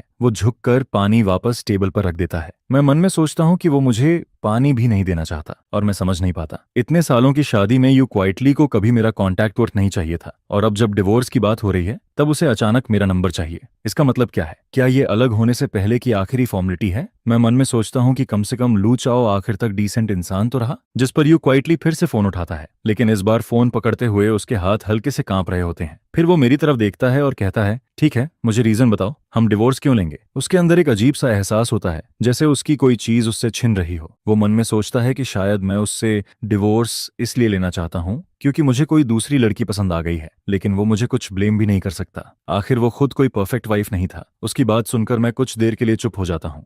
यू क्वाइटली मुझसे डिवोर्स का रीजन मांग रहा होता है, लेकिन डिवोर्स की बात तो वही चाहता था ना। क्या उसे वैसे नहीं करना चाहिए था जैसे पुराने टाइम के लोग करते थे, चुपचाप मुड़कर चले जाना और खुद ही डिवोर्स की बात करना। लेकिन अब वो मुझसे कह रहा होता है कि मैं डिवोर्स चाहता हूँ, अगर जाना है तो चले जाओ, मैं मना नहीं करूंगा। लेकिन ये बात मेरे सिर पर क्यों डाल रहे हो? इस टाइम यू क्वाइटली का रिएक्शन मेरे लिए अनएक्सपेक्टेड होता है, जिस पर मैं ज्यादा सोचने लगता हूँ। लेकिन फिर मुझे लगता है डिवोर्स के अलावा और क्या रीजन हो सकता है, और वो मुझसे कुछ और बात करने में इतना हेजिटेट भी क्यों करेगा? अगर बात पैसे की होती तो यू क्वाइटली जैसे नॉवेल पब्लिश करने वाले ऑथर के पास पैसों की कमी तो नहीं होती। फिर अचानक यू क्वाइटली धीरे से कहता है, मैंने कभी नहीं सोचा कि मैं तुमसे डिवोर्स लूंगा। अपने बारे में इतना मत सोचो और ब्लेम मेरे ऊपर मत डालो। उसकी बात सुनकर मुझे लगता है जैसे दुनिया खत्म होने वाली है। मुझे तो लगने लगता है कि थोड़ी देर में शायद मुझे उसके सामने घुटनों पर बैठकर माफी मांगनी पड़ेगी। मैं अंदर ही अंदर हल्का सा हंसता हूँ, लेकिन फिर भी मुझे लगता है कि कुछ गड़बड़ है। दूसरी तरफ यू क्वाइटली के अंदर अभी भी गुस्सा भरा होता है, जिस पर वो फिर पूछता है, तुमसे किसने कहा कि मैं डिवोर्स लेना चाहता हूँ? कौन ऐसी बेकार बातें कर रहा है? और जो इंसान डिवोर्स लेना चाहता है वो क्या ऐसा दिखता है? जैसे ही यू क्वाइटली ये कहता है, मैं तुरंत सिर नीचे कर लेता हूँ। मेरा रिएक्शन इतना फास्ट होता है कि यू क्वाइटली भी सरप्राइज हो जाता है। मैं जल्दी से कहता हूँ, नहीं, तुम्हारी वजह से नहीं, मेरी गलती थी। मैं सीधा अपनी गलती मान लेता हूँ, जिस पर यू क्वाइटली कुछ देर के लिए स्पीलेस हो जाता है। असल में वो मुझे थोड़ा डांटना चाहता था, लेकिन फिर उसे लगता है कि अभी हमारा रिश्ता इतना क्लोज नहीं है कि वो ऐसा करे, और फिर उसे और ज्यादा गुस्सा आने लगता है। लेकिन मैं इतनी जल्दी गलती मान लेता हूँ कि उसका सारा गुस्सा वहीं रुक जाता है, जैसे मैंने पहले ही तेज नाइफ से उसका अटैक रोक दिया हो। जब मैं देखता हूँ कि उसका चेहरा थोड़ा नॉर्मल हुआ है, तो मैं जल्दी से एक्सप्लेन करता हूँ, तुम पहले मुझसे कुछ कहना चाहते थे, लेकिन तुम इतने ऑकवर्ड लग रहे थे, इसलिए तुम्हें लगा था कि मैं तुमसे डिवोर्स लेने वाला हूँ। लेकिन अभी तक भी मुझे समझ नहीं आता है कि यू क्वाइटली आखिर मुझसे क्या कहना चाहता है। जिस पर यू क्वाइटली चुपचाप अभी अभी डाला हुआ पानी का एक साइप लेता है ताकि अपने शौक को दबा सके, और साथ ही साथ यू क्वाइटली ये भी सोच रहा होता है कि उसे आगे क्या कहना चाहिए, क्योंकि यू क्वाइटली को लगता है कि अगर वो बहुत ज्यादा फियरस हो गया तो मैं डर जाऊंगी, और अगर वो बहुत सॉफ्ट हो गया तो मुझे लगेगा कि उसे आसानी से मनाया जा सकता है, जिस पर आगे कभी भी किसी भी सिचुएशन में मैं डिवोर्स फाइल कर सकती हूँ। इसी बीच मैं अचानक उससे पूछती हूँ, बहुत डरावना है? जिसे सुनकर यू क्वाइटली एकदम कंफ्यूज हो जाता है, जिस पर वह फिर से पानी पीता है और उसके बाद बहुत सीरियस होकर जवाब देता है, क्योंकि मैं गुस्से में था और मुझे अपना गुस्सा कम करने के लिए पानी चाहिए था। जिस पर मैं अपने पीछे की तरफ इशारा करती हूँ और कहती हूँ, तो मैं बेवजह ही टेंशन फ्री हो गई। अगर तुम्हें गुस्सा कम करना है तो तुम मेरे पास आ सकते हो, मेरे पास हनीस्कल है, अगर उससे टी बनाओगे तो वह सबसे अच्छा फायर कम करता है। यह सुनकर यू क्वाइटली थोड़ा ऊपर देखता है, फिर अपनी आंखें ब्लिंक करता है और उसके बाद हल्का सा मुस्कुराता है, लेकिन वह स्माइल बिल्कुल भी नॉर्मल नहीं लगती है, बल्कि एकदम ऐसी लगती है जैसे वह अंदर से टूट रहा हो। फिर वह पूछता है, तो जब तुम गुस्सा होती हो तब क्या तुम भी पानी पीकर ठीक हो जाती हो? जिसके जवाब में मैं सिर हिलाकर कहती हूँ, नहीं, मैं तुम्हारी तरह मैजिकल नहीं हूँ, लेकिन मैं सोकर ठीक हो जाती हूँ। एक रात की नींद के बाद मैं फिर गुस्सा नहीं रहती। यह सुनकर यू क्वाइटली कुछ देर के लिए बिल्कुल स्पीचलेस हो जाता है। फिर वह पानी पीता है, खुद को काम करता है और उसके बाद फिर से पूछता है, तो तुझे क्या तुम डिवोर्स चाहती हो? असल में यू क्वाइटली अभी मुझसे ठीक से बात करना चाहता है, लेकिन उसके लिए इतने लंबे वर्ड्स बोलना बहुत मुश्किल होता है। वह हमेशा से सोशल बातों में बहुत शय रहा है। जैसे पहले कॉलेज कैफेटेरिया में अगर उसके राइस में कुछ गंदा निकल आता था या कुछ कम होता था तो यू क्वाइटली कभी जाकर कंप्लेन नहीं करता था। वह या तो चुपचाप राइस फेंक देता था या फिर वैसे ही खा लेता था, और कभी कभी बहुत देर बाद मुझे पता चलता था, जिस पर मैं यू क्वाइटली को साथ लेकर स्टोर वाले से बात करने जाती थी। धीरे धीरे यू क्वाइटली को बहुत प्रोटेक्ट किया गया था। लोगों से जुड़ी हुई सारी मुश्किल बातें उसके लिए हमेशा किसी और ने संभाली थी, जिस पर अब यू क्वाइटली कहना चाहता है कि वह असल में बात करना चाहता है। अगर मैं सच में उससे डिवोर्स लेना चाहती हूँ तो वह मुझे रोकेगा नहीं, क्योंकि पिछले 6 महीनों में शादी के बाद से मैंने भी बहुत कुछ सहा था। एक तरफ मैं एक नॉर्मल मैरिज को निभा रही थी और दूसरी तरफ मैं अभी भी अपनी लॉयल्टी को बचाए हुए थी। लेकिन ये सारी बातें यू क्वाइटली के लिए बोलना बहुत मुश्किल होता है। उसे लगता है कि ऐसे थॉटफुल वर्ड्स उसके मुंह से निकलते ही नहीं हैं, ठीक वैसे ही जैसे वह कभी प्यार भरी बातें नहीं कह पाता है। इसलिए आखिर में वह सिर्फ इतना ही पूछता है, तो क्या तुम डिवोर्स चाहती हो? जिस पर मैं ड्राई लाफ करती हूँ और कहती हूँ, ओ मैं ऑफ कोर्स नहीं, मैं जाना नहीं चाहती। अगर मेरा डिवोर्स हो गया तो मेरा फैमिली फिर से मुझे फोर्स करेगा, और अगली लड़की जिससे मेरी फैमिली मुझे मिलवाएगी वह शायद यू क्वाइटली से बेटर भी ना हो। और वैसे भी मुझे शादी पर इतना भरोसा नहीं है। अगर दो लोग एक दूसरे के साथ समहाउ एडजस्ट कर लें तो वही काफी है। इसके बाद मैं आगे कहती हूँ, लेकिन हमें दुनिया के एंड जैसा बिहेव करने की जरूरत नहीं है, हम बस सोल्जर्स की तरह पास रह सकते हैं। जिस पर मैं पूरा चॉइस यू क्वाइटली के हाथ में छोड़ देती हूँ। अगर यू क्वाइटली कहे कि वह साथ रहना चाहता है तो हम साथ रहेंगे, और अगर वह कहे कि उसे जाना है तो फिर हम अलग हो जाएंगे। मैं हुआगुओ माउंटेन वापस चली जाऊंगी और यू क्वाइटली वापस ल्यूशाहे चला जाएगा, और उसके बाद हम हमेशा के लिए अलग हो जाएंगे। यह सुनकर यू क्वाइटली के सिर में दर्द होने लगता है, क्योंकि वह समझ ही नहीं पाता कि मैं आखिर चाहती क्या हूं। उसे कैसे पता चले कि कौन सा आंसर मुझे खुश करेगा। अगर उसने कुछ ऐसा कह दिया जो मैं सुनना नहीं चाहती, तो क्या मैं दुखी नहीं हो जाऊंगी? और यू क्वाइटली कभी भी ऐसा इंसान नहीं रहा जो खुद के लिए किसी दूसरे को हर्ट करे। जिस पर यू क्वाइटली फिर से चुप हो जाता है, वह कुछ भी नहीं कहता है।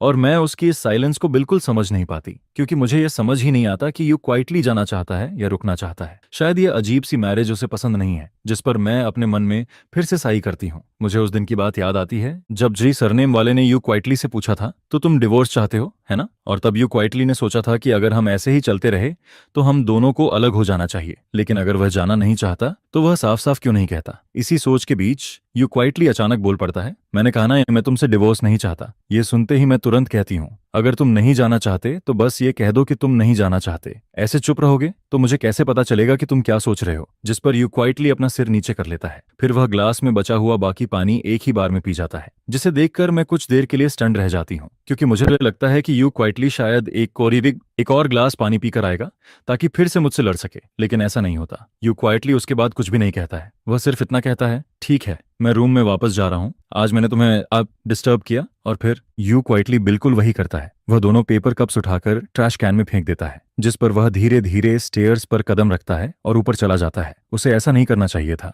यू क्वाइटली को अपने दिल की सारी बातें कह देनी चाहिए थी। अगर वह नहीं बोलेगा तो मुझे कैसे पता चलेगा कि वह क्या सोच रहा है? लेकिन बात बीच में ही रुक जाती है। यू क्वाइटली आधे रास्ते में ही पीछे हट जाता है और उसके बाद सिर्फ एक ठीक है छोड़कर चला जाता है, जिस पर मुझे सिर्फ इतना फील होता है कि ये छोटी सी लड़की यू क्वाइटली अभी बहुत हर्ट है, जैसे वह अपनी सारी शिकायतें, अपना सारा दुख अपने अंदर ही दबा रहा है। नहीं, आज मुझे यू क्वाइटली से ठीक से बात करनी होगी। मुझे जानना है कि उसके दिमाग में आखिर चल क्या रहा है। जैसे ही मेरे मन में यह थॉट आता है, मैं तुरंत यू क्वाइटली का नाम लेकर उसे बुलाती हूँ, जिस पर यू क्वाइटली, जो स्टेयर्स पर आधा ऊपर जा चुका होता है, मेरी आवाज सुनते ही रुक जाता है और फिर पीछे मुड़कर मेरी तरफ देखता है। फिर भी क्या और कुछ है? यू क्वाइटली पूछता है। मैं कहती हूँ, नीचे आओ, मुझे तुमसे कुछ कहना है। जिस पर यू क्वाइटली फिर से मुड़ता है और हैंडरेल पकड़कर नीचे आने लगता है। मैं अब यू क्वाइटली के चेहरे को देखती हूँ, लेकिन उसके चेहरे पर मुझे ना गुस्सा दिखता है, ना कोई शिकायत फील होती है। फिर यू क्वाइटली नीचे आकर सोफा पर बैठता है। चाहे मैंने उसे बैठने को कहा हो या वह खुद बैठा हो, वह आखिर में सोफा पर बैठ ही जाता है। जिसके बाद मैं पहला सवाल पूछती हूँ, जब हम डिनर कर रहे थे तब तुमने कहा था कि तुम्हें मुझसे कुछ कहना है। अगर वो डिवोर्स की बात नहीं थी तो फिर क्या था? मुझे थोड़ा एरोगेंट फील होता है। पहला स्टेप ही सक्सेसफुल नहीं हुआ तो अब इसके बाद क्या करना चाहिए? जिस पर मैं देखती हूँ कि यू क्वाइटली कुछ नहीं बोलता है। मुझे बेचैनी होने लगती है और फिर से वही शुरू हो जाता है, नहीं, अगर तुम्हारे मन में कुछ है तो बोलो।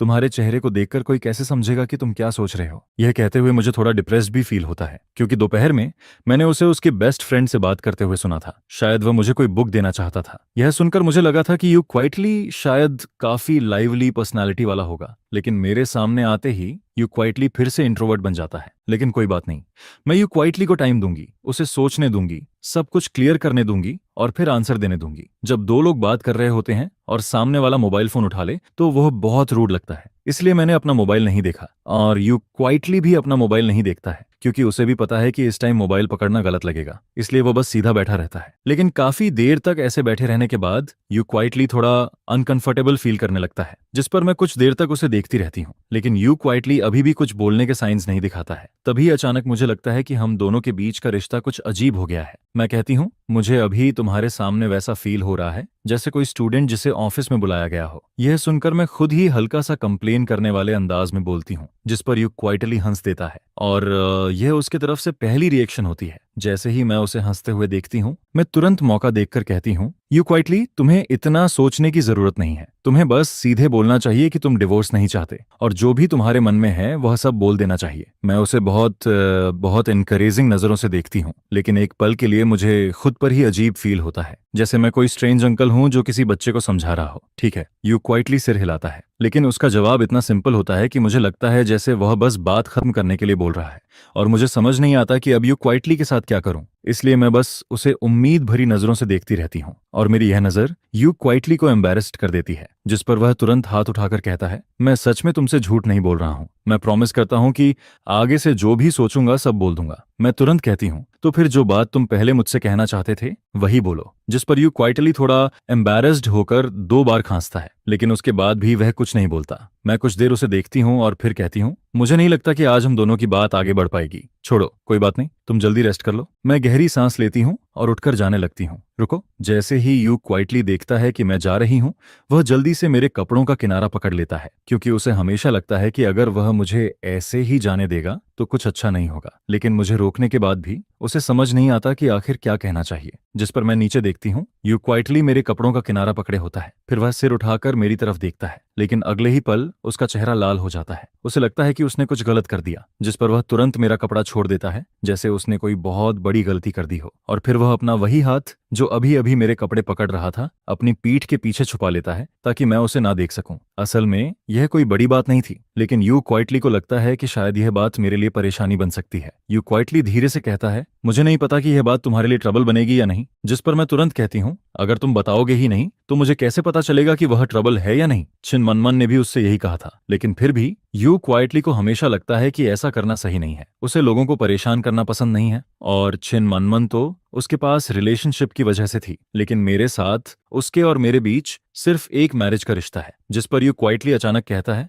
अभी हम डिवोर्स की बात कर रहे थे, तुम जाना चाहती हो या नहीं जाना चाहती? मुझे सीधे पूछना चाहिए था। अब यू क्वाइटली थोड़ा परेशान होकर मेरी तरफ देखता है और फिर आखिरकार सब कुछ बोल देता है। मुझे कैसे पता चले कि कौन सा जवाब तुम्हें हर्ट करेगा? अगर तुम डिवोर्स चाहती हो और मैं कह दूं कि मैं डिवोर्स नहीं चाहता, तो क्या तुम सिर्फ मेरी वजह से अगले आधे साल तक मेरे साथ रहोगी? इसलिए मैं हमेशा चॉइस तुम्हारे हाथ में छोड़ता रहा हूं।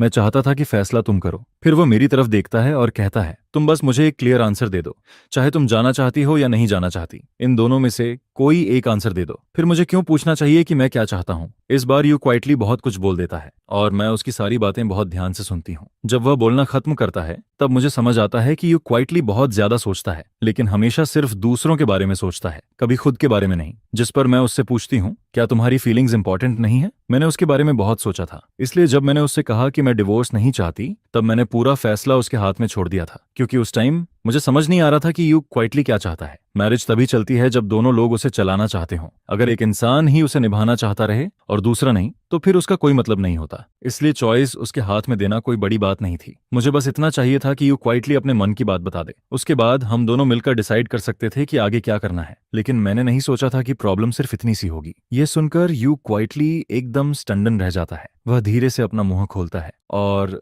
ऑफ कोर्स मेरे थॉट्स इंपॉर्टेंट हैं, लेकिन मैं इंपॉर्टेंट हूँ, फिर भी मैं पहले तुम्हारे थॉट्स की फिक्र करता हूँ। ये मैरिज आगे चल सकती है या नहीं? क्या उसका फैसला सिर्फ मैं कर सकता हूँ? मैं यू क्वाइटली को देखती हूँ और फिर कहती हूँ, लेकिन तुमसे पहले मैं पहले ही बोल चुकी हूँ कि मैं डिवोर्स नहीं चाहती। यह सुनकर यू क्वाइटली फिर से स्टन रह जाता है। वह काफी देर तक चुप रहता है और फिर धीरे से कहता है, फिर मुझे कैसे पता चले कि तुम जो कह रही हो वो सच है? क्या पता तुम भी उन लोगों जैसी हो जो कुछ और सोचते हैं और कुछ और बोलते हैं। यह सुनकर मैं एकदम स्पीचलेस हो जाती हूँ। यू क्वाइटली जैसा इंसान बहुत ज्यादा सोचता है। मैं जो सोचती हूँ वही ऑनेस्टली बोल देती हूँ, लेकिन यू क्वाइटली अगर खुद कुछ बोलेगा ही नहीं, तो मुझे कैसे पता चलेगा कि उसके मन में क्या चल रहा है? मैं कुछ देर चुप रहती हूँ और फिर उससे पूछती हूँ, क्या तुम बाहर बाकी लोगों के लिए भी इतना सोचते हो? कैसे हो सकता है? यू क्वाइटली तुरंत मना कर देता है, लेकिन फिर वह खुद ही सोचने लगता है। फैमिली, रिलेटिव्स और फ्रेंड्स को छोड़कर बस स्लोली ही है, लेकिन उसका भी अलग है। मेरा स्लोली के साथ अच्छा रिलेशन है, इसलिए उसके साथ ये सब मैटर नहीं करता, और बाकी लोग, उनका मुझसे कोई लेना देना नहीं है। यू क्वाइटली थोड़ा हिलता है और फिर कहता है, मैं अपने रिलेशन की वजह से किसी और को हर्ट नहीं करूंगा, और जो लोग मेरे लिए मैटर नहीं करते उनके लिए मैं खुद को भी अपसेट नहीं करूंगा। यह सुनकर मैं मन में सोचती हूँ, अगर ऐसे हिसाब लगाऊं तो यू क्वाइटली की लिस्ट में मैं शायद पहली बार सबसे ऊपर हूँ। जिस पर मैं पूछती हूँ, और मैं ऑन ऑफ कोर्स तुम उनसे अलग हो। अलग कैसे? उनकी क्या आइडेंटिटी है और मेरी क्या आइडेंटिटी है? यह सुनते ही यू क्वाइटली चुप हो जाता है। वह कुछ नहीं बोलता। असल में यह एकदम नॉर्मल सवाल था, लेकिन ना जाने क्यों यू क्वाइटली को यह सवाल कुछ अलग ही फील करवाता है, जैसे मैं उसके लिए कोई स्पेशल पर्सन हूँ। मैं फिर पूछती हूँ, तो फिर मेरी आइडेंटिटी क्या है? मैं बस ये सुनना चाहती हूँ कि यू क्वाइटली खुद अपने मुंह से बोले, लेकिन यू क्वाइटली फिर भी नहीं बोलता। शायद वह कहना चाहता है, पिंडी तुम मेरे हस्बैंड हो, लेकिन उसके लिए यह लाइन बोलना बहुत ज्यादा ऑकवर्ड है, क्योंकि अगर वह ऐसी बातें बोलेगा तो शायद फिर उसे लगेगा कि लोग उसे चिढ़ाएंगे या कहेंगे कि वह बहुत इमोशनल हो रहा है। जिस पर यू क्वाइटली का चेहरा फिर से लाल हो जाता है। वह कुछ भी नहीं बोल पाता। उसका एक्सप्रेशन देखकर मैं अचानक हंस देती हूँ, क्योंकि अब मुझे समझ आने लगता है, मैं यू क्वाइटली के लिए सिर्फ एक नॉर्मल रूममेट नहीं हूँ जो बस उसी घर में रहता है। हालांकि मेरे मन में यू क्वाइटली के लिए वैसे फीलिंग्स नहीं है, लेकिन फिर भी मेरे दिल में थोड़ा अच्छा फील होता है, बिल्कुल वैसे जैसे स्कूल के टाइम कोई लड़की मुझे पसंद करती थी। भले ही मैं उससे बात ना करता हूँ, लेकिन फिर भी अंदर से थोड़ा खुश फील होता है। और अब मुझे समझ आता है कि यू क्वाइटली मुझे अपने दिल में हस्बैंड मानता है, लेकिन कुछ चीजों में वह मुझे हस्बैंड की तरह ट्रीट नहीं करता, जैसे उसके मन में राइट्स और रिस्पॉन्सिबिलिटी बराबर नहीं है। उदाहरण के लिए, यू क्वाइटली को हमेशा डर लगता है कि वह मुझे ट्रबल देगा। उसके मन में वह खुद मुझसे कुछ एक्सपेक्ट कर सकता है, लेकिन मुझे उससे कुछ एक्सपेक्ट नहीं करना चाहिए। यह सोचकर मुझे यू क्वाइटली के बारे में एक नई बात समझ आती है। वह बहुत जेंटल है, इतना जेंटल कि कभी कभी जरूरत से ज्यादा। अगर मैं उसकी जगह होता तो मैं इतना नहीं सोचता। जिस पर मैं हिम्मत करके धीरे से यू क्वाइटली के चेहरे को छूती हूँ। यू क्वाइटली पीछे नहीं हटता, वह बस अपनी आंखें उठाकर मेरी तरफ देखता है। उसकी आंखें बिल्कुल पानी जैसी लग रही होती हैं, जैसे उनमें पूरी ऑटम छिपी हुई हो। मैं उसके माथे के सामने आए हुए बाल हटाती हूँ और फिर कहती हूँ, अगर तुम्हें पता है कि मैं तुम्हारा हस्बैंड हूं,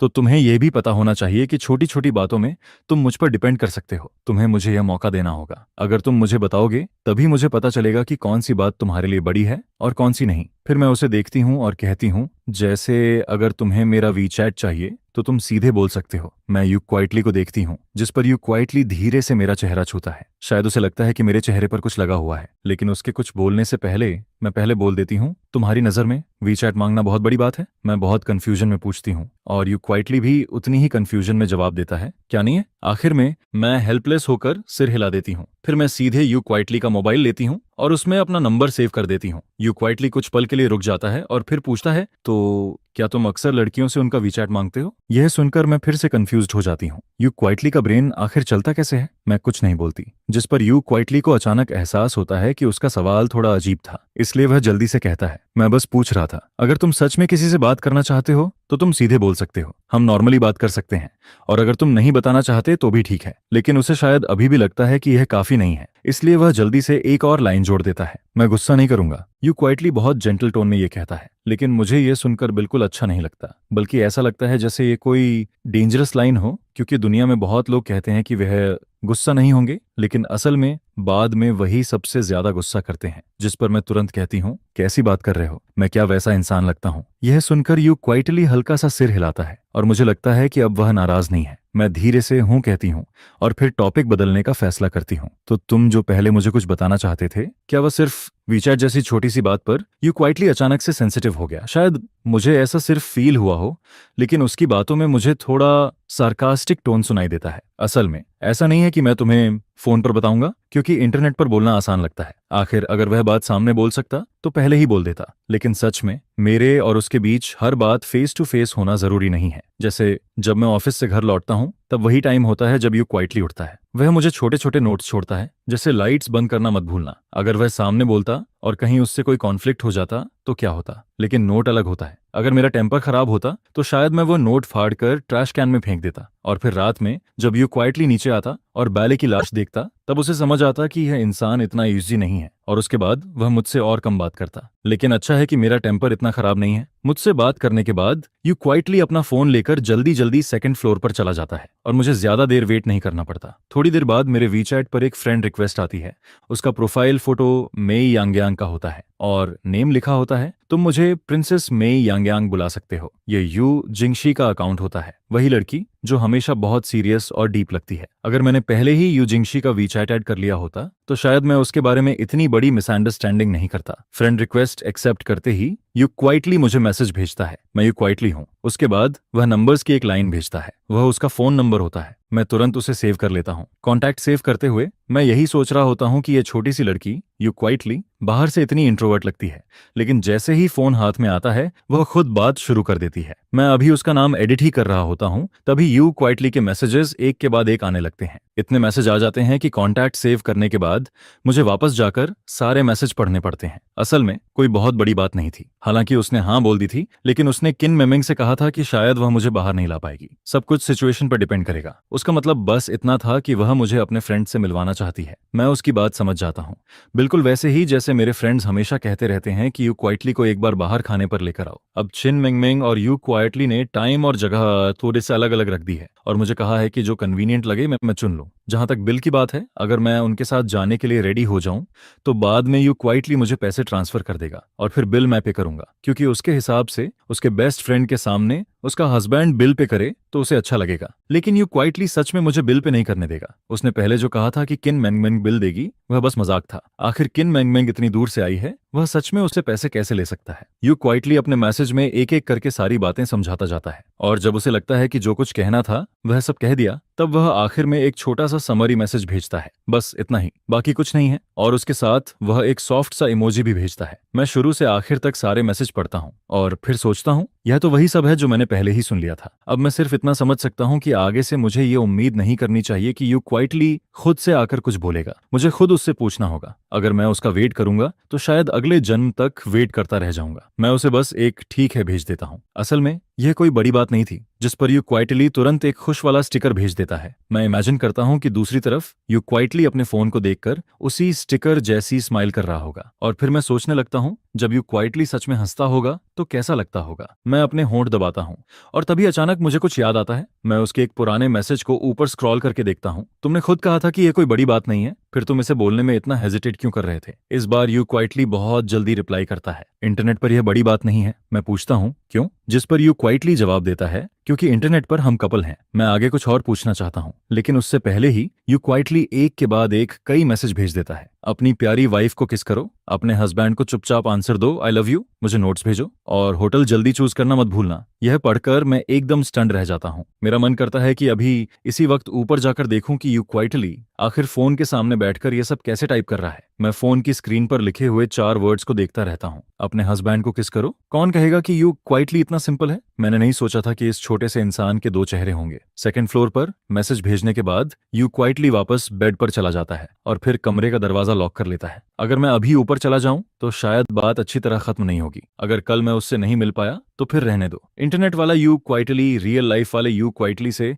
बिल्कुल अलग है। मैं बेड पर लेटा रहता हूँ और अभी भी यही सोच रहा होता हूँ कि उसके कॉन्टैक्ट का नाम क्या रखूं। काफी देर सोचने के बाद मैं पहले उसका नाम क्वाइट रखता हूँ, फिर उसे बदलकर वाइफ कर देता हूँ। आखिर वह मेरी वाइफ ही तो है, और जब यू क्वाइटली मुझे हस्बैंड बुला सकता है तो मैं उसे वाइफ क्यों नहीं बुला सकता? यह सोचकर मुझे थोड़ा अच्छा फील होता है। लेकिन कुछ देर बाद मैं फिर उसका नाम बदलकर वापस क्वाइट कर देता हूँ। अभी काफी रात बाकी है और मुझे अभी नींद नहीं आ रही, जिस पर मेरी नजर उस बुक पर पड़ती है। मैं गहरी सांस लेता हूँ और फिर सोचता हूँ नहीं, ये बुक अच्छी नहीं है। असल में बुक नहीं, यू क्वाइटली अच्छा है। और यू क्वाइटली का पेन नेम भी बहुत अलग है, सॉफ्ट स्ट्रॉबेरी क्राइंग बन। उस पेन नेम के नीचे साफ साफ एक लोगो बना हुआ होता है। हे भगवान, अगर मैंने इसे अपनी खुद की आंखों से नहीं देखा होता तो डुआन रेन कभी भी यू जिंगशियन को इस साइडोनिम से कनेक्ट नहीं करता। जिस पर जब मैं यू जिंग की बुक फ्लिप करके देखता हूँ तो मुझे पता चलता है कि उसने इसे इतने कैजुअली छुपा रखा था। फिर मैं भी कैजुअली एक बुक ढूंढता हूँ और उसे उसमें ऐड कर देता हूँ, जिसके बाद मैं यू क्वाइटली के लिए एक ग्रुप बना देता हूँ ताकि उसे स्पेशल अटेंशन पर रख सकूं। जिस पर फ्यूचर में जब भी यू क्वाइटली ग्रुप में कुछ बोलता है तो मैं तुरंत अंदर जाकर उसे पकड़ सकूं। काफी टाइम हो चुका था जब उसकी पिछली बुक फिनिश हुई थी, जिसके बाद मैं उससे पूछता हूं कि वह नई बुक कब स्टार्ट करने वाला है। शायद मियान मियान को यू क्वाइटली की अंडरवर्ल्ड वाली रूटीन पहले से पता थी, जिस पर मियान मियान जानबूझकर शाम का टाइम चूज करता है ताकि यू क्वाइटली से आराम से बात कर सके। घबराओ मत, मैंने रिसेंटली आउटलाइन का थोड़ा पार्ट लिखना स्टार्ट किया है। यह सुनकर मियान मियान ऑलमोस्ट पागल हो जाता है। फिर वह कहता है तो अब तुम मुझे ये बता रहे हो कि तुम बस आउटलाइन प्रिपेयर कर रहे हो? जिस पर लिन क्वाओ क्वाओ को शू की बातों पर बिल्कुल भी भरोसा नहीं होता। फिर वह कहती है इंस्पिरेशन ढूंढना भी तो आउटलाइन प्रिपेयर करने का ही पार्ट होता है। जिसके जवाब में मियान मियान फिर कहता है तुम्हें मुझ पर भरोसा रखना चाहिए। मैं कैसे मान लूं? तुम कब काम करते हो और कब फिश करते हो? तुम इंस्पिरेशन आखिर ढूंढते कैसे हो? मुझे भी बताओ। जिस पर यू क्वाइटली जवाब देता है सुनो, इंस्पिरेशन ढूंढने का मेरे पास अभी टाइम नहीं है, अभी तो बस पहले उसे ले आओ।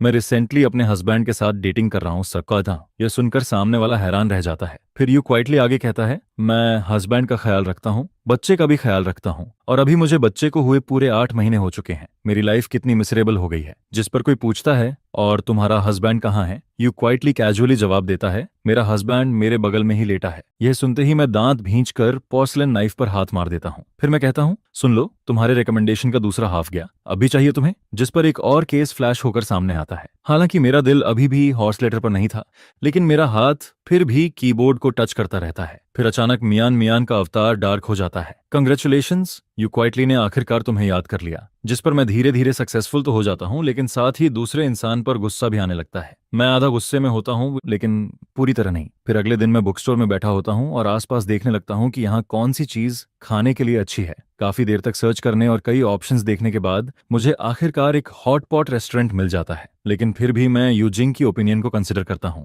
जिस पर मैं उसका स्क्रीनशॉट और एड्रेस यू जिंगशिंग को सेंड कर देता हूँ। इसके बाद मैं फोन की स्क्रीन को देखता रहता हूँ और अचानक से डीप सोच में चला जाता हूँ, क्योंकि कल यू क्वाइटली ने जो मैसेज मुझे भेजा था वह अभी भी उसी तरह स्क्रीन पर पड़ा था। उसने कहा था, मैंने हस्बैंड को किस किया। फिर उसने कहा था, मैं तुमसे प्यार करता हूँ। जिस पर मेरा दिमाग अपने आप फैंटेसी में चला जाता है। मैं सोचने लगता हूँ कि जब यू क्वाइटली ने मुझे यह मैसेज भेजा होगा तब वह कैसा दिख रहा होगा। क्या वह फोन स्क्रीन के सामने जोर जोर से हंस रहा होगा, या फिर मेरी तरह वही साइलेंट और डीप एक्सप्रेशन के साथ बैठा होगा। लेकिन जाहिर सी बात है, इसका कोई आंसर नहीं था। यू क्वाइटली वापस आ चुका था, लेकिन मुझे नहीं पता था कि वह आज फिर अपने बेस्ट फ्रेंड के साथ बाहर घूमने जाएगा या नहीं। अगर वह बाहर जाता तो शायद उसे जल्दी उठना पड़ता, लेकिन उसके बुक ग्रुप में कल रात से लेकर आज तक यू क्वाइटली की एक भी आवाज नहीं आई थी। मैं दोपहर तक यू क्वाइटली के रिप्लाई का वेट करता रहता हूँ। फिर अचानक एक मैसेज आता है, हाँ तुम टाइम सेट कर दो। जिस पर मैं रिप्लाई करता हूँ, टाइम तो सेट है, तुम बस मुझे सीधे बता दो। उसी समय मुझे उसकी तरफ से कुछ नॉइजेज सुनाई देती है। फिर मैं पूछता हूँ, क्या तुम अभी बाहर हो। जिस पर यू क्वाइटली एक वॉइस भेजता है और मुझसे पूछता है, मैं अपने बेस्ट फ्रेंड के साथ ब्रेकफास्ट कर रहा हूँ। मैं कुछ देर के लिए चुप हो जाता हूँ, क्योंकि दोपहर के 12 बजे ब्रेकफास्ट करना थोड़ा अजीब था। लेकिन फिर मैं सोचता हूँ, छोड़ो, मुझे इन डिटेल्स से क्या लेना। यू क्वाइटली अगर 12 बजे ब्रेकफास्ट कर रहा है तो ये भी अपने आप में काफी बड़ी बात है। इसके थोड़ी देर बाद यू क्वाइटली मुझे एक और फोटो भेजता है, जिसमें एक बहुत सिंपल रामेन दिख रहा होता है। जिस पर जब मैं उसे ध्यान से देखता हूँ तो रियलाइज करता हूँ कि कल रात उसने जो नूडल्स खाए थे उनके मुकाबले ये काफी ज्यादा सिंपल और वेजिटेरियन लग रहे थे। कल वाले नूडल्स में जो बड़ा चिकन लेग था वह भी गायब था। जिस पर मैं क्वाइटली उसे एक रेड एनवेलप भेज देता हूँ और लिखता हूँ, जाकर कुछ अच्छा खा लो, खुद को इतना भूखा मत रखो कि तुम और पतले हो जाओ। यू क्वाइटली नूडल्स का एक बाइट लेते हुए मुझे वॉइस भेजता है, अगर मैं भूख से पतला हो गया तो तुम मुझे पकड़ोगे कैसे। तुम्हें तो वैसे भी मेरी बोन्स पकड़ने में अनकंफर्टेबल फील होगा, है ना। लेकिन सबसे अजीब बात यह थी कि यू क्वाइटली ने मेरा रेड एनवेलप एक्सेप्ट ही नहीं किया। यह सुनकर मेरा सिर क्वेश्चन मार्क से भर जाता है। मुझे ऐसा फील होने लगता है जैसे ऑनलाइन वाला you quietly and real life वाला यू क्वाइटली दो बिल्कुल अलग इंसान हो। इंटरनेट पर वह इतना बोल्ड रहता है, लेकिन रियलिटी में वही यू क्वाइटली इतना वीक और रिबेलियस बन जाता है, जिस पर मैं तुरंत सीरियस हो जाता हूँ। उधर दूसरी तरफ चिन मानमन क्वाइटली मुस्कुराता है। वह चेयर पर मिल्क टी लेकर टिका हुआ था। फिर वह सोचते हुए कहता है, मैंने पहले ही कहा था कि तुम्हारा उसके साथ कुछ सीक्रेट चल रहा है, लेकिन तब तुम मुझ पर ही गुस्सा हो रहे थे। अब खुद को देखो, तुम्हारी हालत तो बिल्कुल वैसी ही लग रही है। और वैसे भी हमारी शादी को आधा साल हो गया है, उसके बाद भी हमारा कोई इंटरसेक्शन नहीं हुआ। जिस पर यू क्वाइटली तुरंत जवाब देता है, वह अभी भी मेरा हस्बैंड है। मैं उसे कोई भी मैसेज भेजूं, चाहे जितना टीज करूं, इसमें कुछ इलीगल नहीं है। यह कहने के बाद यू क्वाइटली जल्दी से अपना फोन छुपा लेता है, ताकि किन मनमन अंदर के मैसेजेस न देख सके, वरना कैरेक्टर मार्केटिंग का सारा इफेक्ट खत्म हो जाता। जिस पर किन मनमन हंसते हुए कहता है, छुपाने से कुछ नहीं होगा। अभी जो वॉइस तुमने भेजी थी, क्या तुम्हें लगता है मैंने नहीं सुनी। यू क्वाइटली फिर भी स्टबर्न बनकर कहता है, तो ऐसे प्रिटेंड करो जैसे तुमने कुछ सुना ही नहीं। जिसके तुरंत बाद यूजिंग का फोन फिर वाइब्रेट करता है। किन मनमन उसे देखकर टीजिंग टोन में कहता है, वाह, तुम्हारे लवर ने फिर मैसेज भेज दिया, जल्दी देखो ना। हालांकि यू जिंगशन के दिमाग में ब्लैक लाइंस चल रही होती हैं, लेकिन फिर भी यू जिंगशन चॉपस्टिक्स नीचे रखती है और पॉकेट से फोन निकालकर उसे ओपन करती है, क्योंकि इस बार मैंने सिर्फ एक ही मैसेज भेजा था। यू शांगशेंग, क्या तुम्हें किसी ने गोली मार दी है। कल से लेकर अब तक तुम बार बार यही कह रहे हो कि मुझे मैसेज भेजने वाला इंसान तुम हो। जिस पर यू क्वाइटली तुरंत टाइपिंग करना स्टार्ट करता है, हस्बैंड, तुमने मुझे गलत समझ लिया। चिन मनमान को बिना गेस किए ही समझ आ जाता है कि यू क्वाइटली ने जरूर फिर कोई शर्मनाक मैसेज भेजा होगा, क्योंकि टाइपिंग करते वक्त उसके चेहरे की स्मर्क साफ दिखाई दे रही थी। यह देखकर चिन मनमान को अचानक कुछ याद आता है। फिर वह इंकरेजिंग टोन में कहता है, क्वाइटली, तुम ये सब बातें इंटरनेट पर तो तुम कुछ भी बोल लेते हो, लेकिन सामने कैसे बोलोगे, है ना। जिस पर यू क्वाइटली कुछ देर तक चुप रहता है, फिर साइलेंटली अपना चेहरा छुपाता है, हल्का सा मुस्कुराता है और फिर फॉर्मली कहता है, मैं इतनी हिम्मत नहीं कर सकता। इंटरनेट पर बस थोड़ी बेगिंग कर लेता हूँ, लेकिन रियलिटी में मैं अभी भी छुपता रहता हूँ, एक ऑस्ट्रिच की तरह। जिस पर किन मनमन ठंडे अंदाज में उसे खींचता और दबाता है, फिर हंसते हुए कहता है, जब तुम्हारा दिमाग इतना हॉट हो जाता है तब भी तुम खाली नहीं बैठते। आखिर डर किस बात का है। अभी तो तुम खुद बोल रहे थे कि वो तुम्हारा हस्बैंड है। यह सुनकर यू क्वाइटली का चेहरा थोड़ा रेड हो जाता है। फिर वह गुस्से में किन मनमन को घूरता है और कहता है, अपनी चीज पियो। क्या मिल्क टी पीते हुए भी तुम्हारा मुंह बंद नहीं हो सकता। लेकिन साफ लग रहा था कि वह सच में यू क्वाइटली को और ज्यादा नर्वस करना चाहता था। असल में किन मनमन का मन कर रहा था कि वह यू क्वाइटली को और छेड़े, लेकिन फिर वह सोचता है कि ये दोनों ऑलरेडी मैरिड हैं, तो यहाँ किसी को मिलाने की जरूरत ही नहीं है। आखिर अगर फीलिंग्स होंगी तो वो दोनों के बीच धीरे धीरे अपने आप डेवलप हो जाएंगी, और अगर फीलिंग्स नहीं होंगी तो जबरदस्ती कुछ करना भी सही नहीं होगा। जिस पर क्वीन मनमन क्वाइटली डिसाइड करता है कि वह बीच में नहीं पड़ेगा। यू क्वाइटली अपने हस्बैंड के साथ कैसे बात करता है ये उसी पर छोड़ देना चाहिए। ब्रेकफास्ट थोड़ा लाइट होना चाहिए। इसी वजह से यू क्वाइटली ने क्रिस्पी रामेन ऑर्डर किया था। हालांकि उस वक्त ऑलरेडी दोपहर हो चुकी थी। दूसरी तरफ मैं शाम को खाने का टाइम चूज कर रहा था,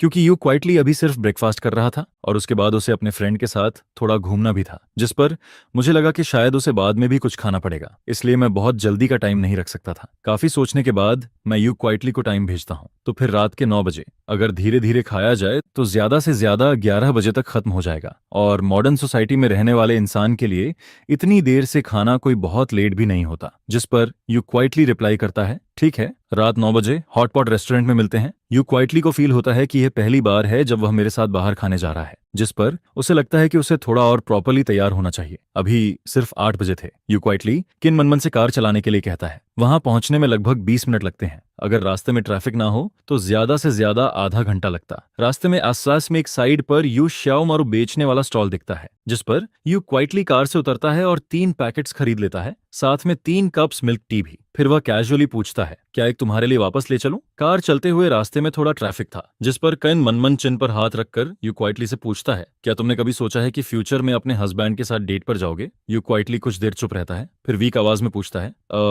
डेट पर क्यों जाऊं? मैं वैसे भी ज्यादा बाहर नहीं जाता। यह सुनकर किन मानमन कुछ देर के लिए स्ट्रेंजली साइलेंट हो जाता है, जैसे उसे उम्मीद ही नहीं थी कि यू क्वाइटली ऐसा जवाब देगा। उसे लगने लगता है कि शायद उसके दोस्त के दिमाग में सच में कुछ प्रॉब्लम है। जिस पर किन मनमन फिर पूछता है, तो फिर तुम मेरे साथ बाहर क्यों आए हो? यू क्वाइटली कैजुअली जवाब देता है, क्योंकि हम 2-3 साल से मिले नहीं थे। तुम्हारे साथ बाहर आकर पुरानी बातें याद कर सकता हूँ, लेकिन लू चाओ और मैं तो हर दिन मिलते हैं, हम हर दिन साथ रहते हैं, फिर हमें डेट पर जाने की क्या जरूरत है? यह सुनकर किन मनमन ऑलमोस्ट हार मान लेता है। फिर वह कहता है, घर और बाहर एक जैसे थोड़ी होते हैं। ये वैसे ही है जैसे लोग सिनेमा में मूवी देखने जाते हैं ताकि वहां का एटमॉस्फेयर फील कर सकें। जिस पर यू क्वाइटली तुरंत जवाब देता है, लेकिन मैं तो सिनेमा में भी मूवी देखने नहीं जाता, वहां मूवीज बस ज्यादा महंगी होती हैं। उसके अलावा कोई और फायदा है क्या? अगर लाइफ में स्पेशल इफेक्ट्स होते तो शायद इस वक्त किन मनमन के सिर पर हॉपलेस चमक रहा होता। फिर वह सीधा पूछता है, तो क्या तुम अपने हस्बैंड को पसंद करते हो? क्योंकि जब किसी को सच में पसंद करते हैं तो कई ऐसी बातें भी अपने आप समझ आने लगती हैं जो पहले समझ नहीं आती। जिस पर यू क्वाइटली कुछ नहीं बोलता। वह सीरियसली सोचने लगता है, क्योंकि उसका मेरे साथ ज्यादा कांटेक्ट नहीं रहा था, लेकिन वह इतना जरूर जानता था कि मेरे हस्बैंड होने की वजह से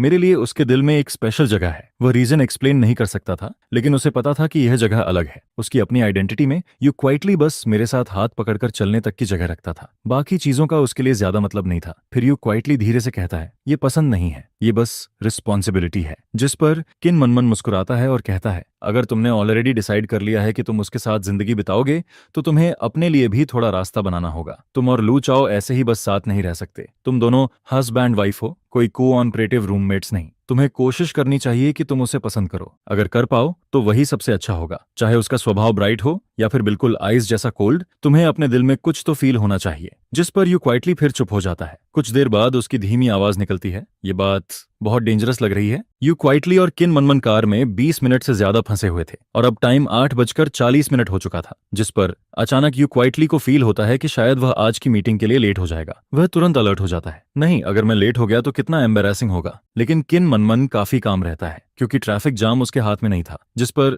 यू क्वाइटली अचानक कहता है, नहीं, मुझे पहले कॉल करनी होगी। हालांकि अभी भी लेट नहीं हुआ था, लेकिन उसके लिए यह बिल्कुल वैसे था जैसे कॉलेज में एक दिन पहले लीव मांगनी पड़ती है, क्योंकि सिर्फ वही लीव काउंट होती है जो पहले से ली जाए। यह देखकर किन मानमन नोटिस करता है कि यू क्वाइटली फोन निकालकर नंबर डायल करने वाला है, जिस पर वह उसे काइंडली रिमाइंड करता है, आवाज थोड़ी सॉफ्ट रखना, ज्यादातर लड़कों को जेंटल लड़कियां पसंद आती हैं। चिन मनमन अभी बोल ही रहा था, तभी यू क्वाइटली के हाथ में पकड़े फोन से कॉल लग जाती है और बहुत जल्दी उसमें से मेरी आवाज आने लगती है। जैसे ही कॉल कनेक्ट होती है, किन मनमन अपनी आईब्रोज उठाता है, फिर चुप हो जाता है। वह कुछ नहीं बोलता, बस यू क्वाइटली को एनकरेजिंग नजरों से देखता रहता है। जिस पर यू क्वाइटली एक गहरी सांस लेता है। यू क्वाइटली सच में बहुत कावड़ था। लू चाओ, मैं इस बार सच में समझ जाता हूँ, इंटरनेट वाला यू क्वाइटली और रियल लाइफ वाला यू क्वाइटली दोनों बिल्कुल अलग इंसान हैं। अगर ये वीचैट पर होता तो शायद यू क्वाइटली आते ही मुझे हस्बैंड बुला देता, और ऑनेस्टली वह सुनने में काफी कूल लगता, लेकिन रियलिटी में यू क्वाइटली बहुत ज्यादा सोचता है। वह जो भी बोलता है उसके पहले हर वर्ड का रिजल्ट सोचता है। लगता है हमारी तरफ थोड़ा ट्रैफिक जाम है। यू क्वाइटली अभी अगला सेंटेंस बोलने ही वाला था, तभी उसके बगल में बैठे किन मनमन की आवाज सुनाई देती है। वह शायद किसी को वॉइस भेज रहा था, तुम्हें अब भी मेरे पास आने की शर्म नहीं है? तुमने मुझे इतना गुस्सा दिलाया, इतने दिन घर से बाहर रहे, और कल रात जाकर तुम्हें याद आया कि मुझे मनाना चाहिए, फिर भी तुमने मुझे ठीक से मनाया तक नहीं। दो बातें बोलकर उल्टा कह दिया कि तुम्हें सोना है। क्या कोई फियांसे ऐसा करता है? मैं बता रहा हूँ, तुम मुझे खोने वाले हो, समझे? चिनमनमान का टोन बहुत फियर्स था, जिस पर उसके बगल में बैठा यू क्वाइटली थोड़ा घबरा जाता है, क्योंकि अमन ने अभी थोड़ी देर पहले ही उसे जेंटल रहने को कहा था। मुझे फोन के दूसरी तरफ से बहुत हेवी मर्मर सुनाई देता है। मैं एग्जैक्ट वर्ड्स नहीं सुन पाता, लेकिन इतना समझ आता है कि कोई किसी को डांट रहा है। जिस पर मैं पूछता हूँ, उधर कौन किसी को डांट रहा है? यू क्वाइटली धीरे से जवाब देता है, मैं कार में हूँ, किन मनमन किसी को समझा रहा है। मैं तुरंत कहता हूँ, वो तुम्हें तो नहीं डांट रहा ना? जिस पर यू क्वाइटली जल्दी से बोलता है, नहीं, ऐसा कैसे हो सकता है? वह नॉर्मली बहुत जेंटल है, वह यूजुअली किसी को डांटता नहीं। यह सुनकर किन मनमन वॉइस भेजना बंद कर देता है। फिर वह टाइपिंग करना स्टार्ट करता है, लेकिन साफ दिख रहा था कि टाइपिंग करते हुए भी उसका गुस्सा कम नहीं हुआ था। मैं कुछ देर चुप रहता हूँ, फिर धीरे से कहता हूँ, ठीक है, ट्रैफिक जैम है तो कोई बात नहीं, आराम से आना,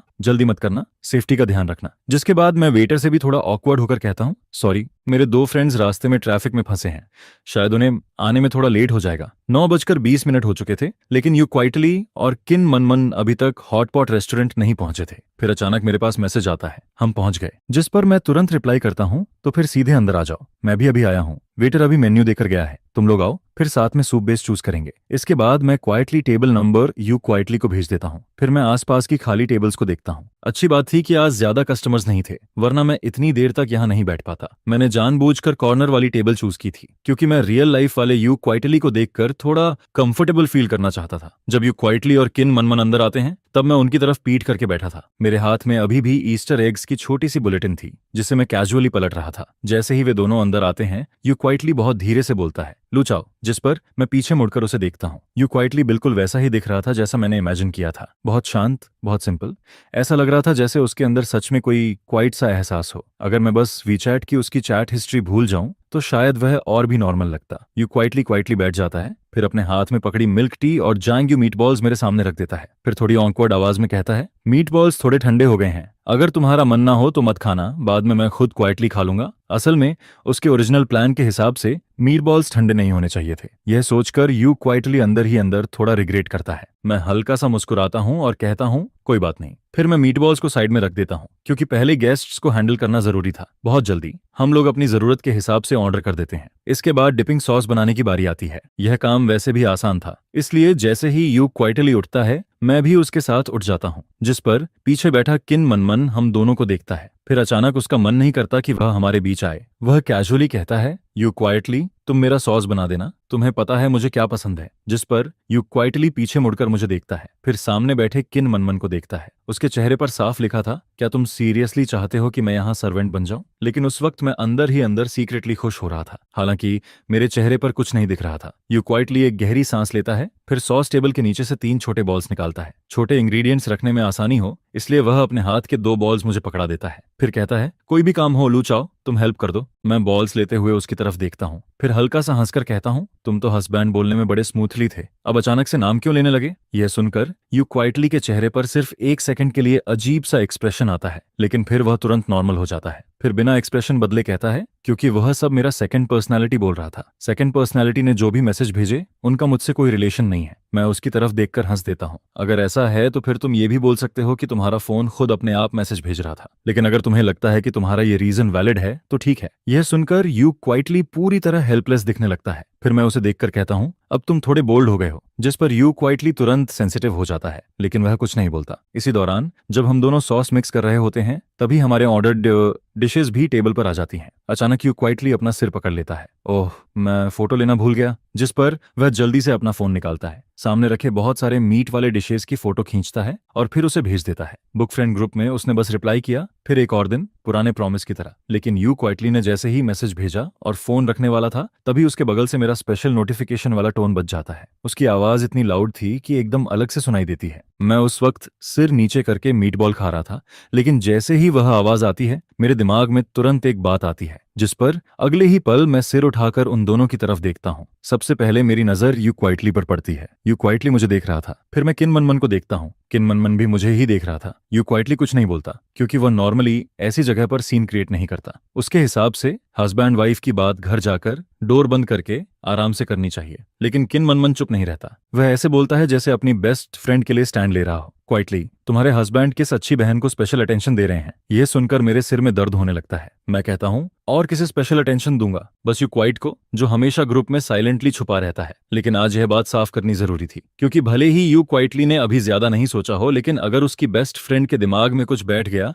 तो धीरे धीरे वही बात यू क्वाइटली के दिमाग में भी आ जाएगी। क्वाइटली, मेरी बात सुनो, मैं एक्सप्लेन करता हूँ। जिस पर यू क्वाइटली चुपचाप मेरे बाउल में एक पीस मीट रख देता है। फिर धीरे से कहता है, पहले खाना खाओ। उसका चेहरा थोड़ा रेड हो रहा था। शायद उसे लग रहा था कि अभी एक्सप्लेन करने का कोई फायदा नहीं है। अगर कुछ नहीं है तो वैसे भी बाद में बात हो जाएगी, और अगर कुछ नहीं है तो हॉट पॉट का मूड खराब करने का भी कोई मतलब नहीं था। मैं फिर कुछ बोलना चाहता हूँ, लेकिन जब मैं यू क्वाइटली को देखता हूँ तो कुछ नहीं कह पाता, क्योंकि इस वक्त हॉट पॉट बस हॉट पॉट होना चाहिए। जिस पर मैं क्वाइटली यू क्वाइटली के बाउल में खाना डालना शुरू कर देता हूँ, और जब मैं देखता हूँ कि यू क्वाइटली की तरफ से कोई रिएक्शन नहीं आता तो मैं और भी ओपनली उसके बाउल में खाना डालने लगता हूँ। और अब सबसे ज्यादा रिग्रेट मुझे यही हो रहा था कि यू क्वाइटली के सामने फोन को पहले ही साइलेंट कर देना चाहिए था। यू क्वाइटली खुद अपने लिए कुछ भी नहीं ले रहा था। मैं पॉट में से सारा मीट निकालकर उसके बाउल में डाल देता हूँ और लगभग खुद कुछ नहीं खाता। खाना खत्म होने के बाद मैं उठकर बिल देने चला जाता हूँ। मुझे नहीं पता था कितना अमाउंट आया था, लेकिन उसी वक्त यू क्वाइटली ने वीचैट पर सीधे मुझे 500 भेज दिए। जब मैं वापस आता हूँ तब तक दोनों लड़कियां भी अपनी चीजें समेट चुकी होती हैं, क्योंकि यहाँ हम किन मनमन की कार से आए थे।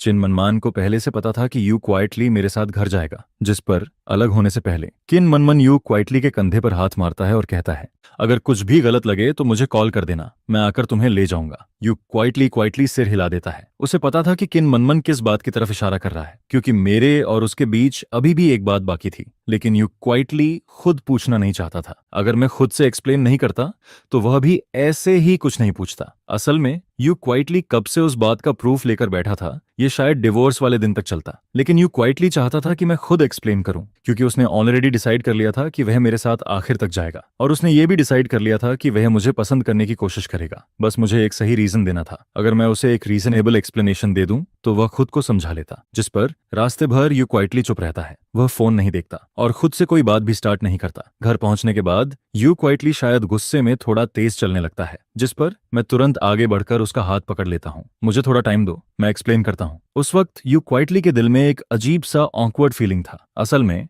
वह अभी भी गुस्सा था। हॉट पॉट रेस्टोरेंट में चुप रहने का मतलब ये नहीं था कि बात खत्म हो गई।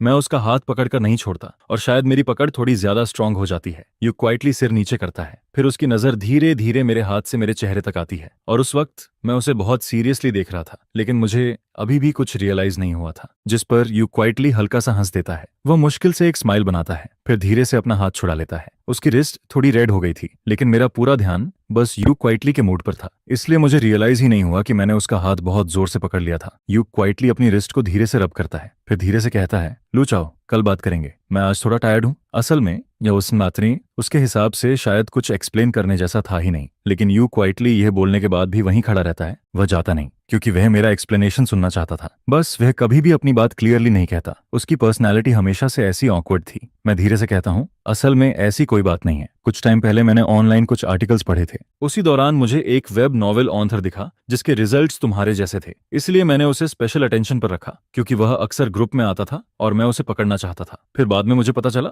मैं प्रॉमिस करता हूँ, उससे मेरी कभी प्राइवेट बात नहीं हुई, पेंगुइन पर भी नहीं। ग्रुप में इतने लोग थे कि शायद वह मुझे पहचानता तक नहीं होगा। मैं उसे शॉर्ट में पूरी सच्चाई बता देता हूँ। यू क्वाइटली ध्यान से मेरी बात सुनता है, लेकिन जैसे ही मैं बोलना खत्म करता हूँ उसके दिल में अचानक गिल्ट आने लगता है, क्योंकि रिसेंटली वह खुद भी ग्रुप में बहुत टाइम वेस्ट कर रहा था। फिर वह धीरे से पूछता है, वो ऑथर लड़का था? अब वह गुस्सा नहीं था, क्योंकि उसे लग रहा था कि ऑथर कोई लड़का होगा। आखिर लू चाओ ऐसा इंसान नहीं था जो जानबूझकर किसी फीमेल ऑथर के पीछे जाए। जिस पर मैं सिर हिलाता हूँ, मुझे नहीं पता, हमने कभी बात नहीं की, तो ऑथर लड़की भी हो सकती है। बुक लिखने का जेंडर से कोई लेना देना नहीं होता है, ये बात सही है, लेकिन यू क्वाइटली चुपचाप यही सोचती है कि मैं कितना स्टूपिड हूं। जिस पर इस टाइम तुम्हें बात को फ्लो के साथ आगे बढ़ाना चाहिए और कहना चाहिए कि वो एक मेल ऑथर है, क्योंकि अगर जिस पर्सन पर तुम ध्यान दे रहे हो वो एक फीमेल ऑथर निकलती तो यू क्वाइटली को समझ ही नहीं आता कि क्या करना है। जिस पर वो थोड़ी देर के लिए रुकती है, अपनी बैक सीधी करती है और ऐसे एक्ट करती है जैसे उसे किसी चीज से फर्क नहीं पड़ता है। फिर वो कहती है, असल में तुम्हें मुझे जानबूझकर एक्सप्लेन करने की जरूरत नहीं है, मुझे बिल्कुल भी फर्क नहीं पड़ता है, बस सीधा बोल दो। यह कहकर यू क्वाइटली मुड़ती है और वहां से चली जाती है। जिस पर मैं उससे कहता हूं,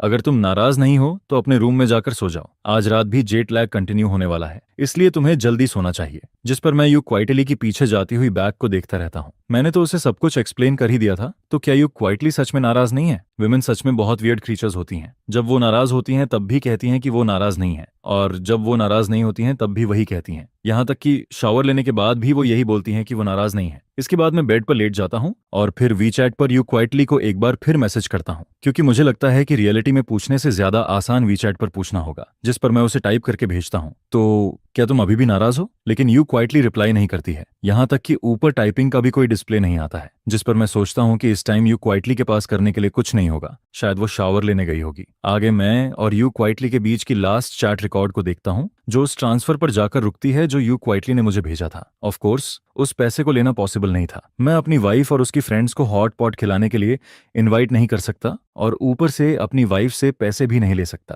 जिस पर मैंने अभी तक उसे एक्सेप्ट नहीं किया है। मैं प्लान करता हूं कि 24 घंटे पूरे होने दूं ताकि वो अमाउंट अपने आप रिफंड होकर यू क्वाइटली के पास वापस चला जाए। करीब 10 मिनट बाद यू क्वाइटली फाइनली रिप्लाई करती है, जिस पर उसका मैसेज आता है, मैं अपने हस्बैंड से कैसे नाराज हो सकती हूँ।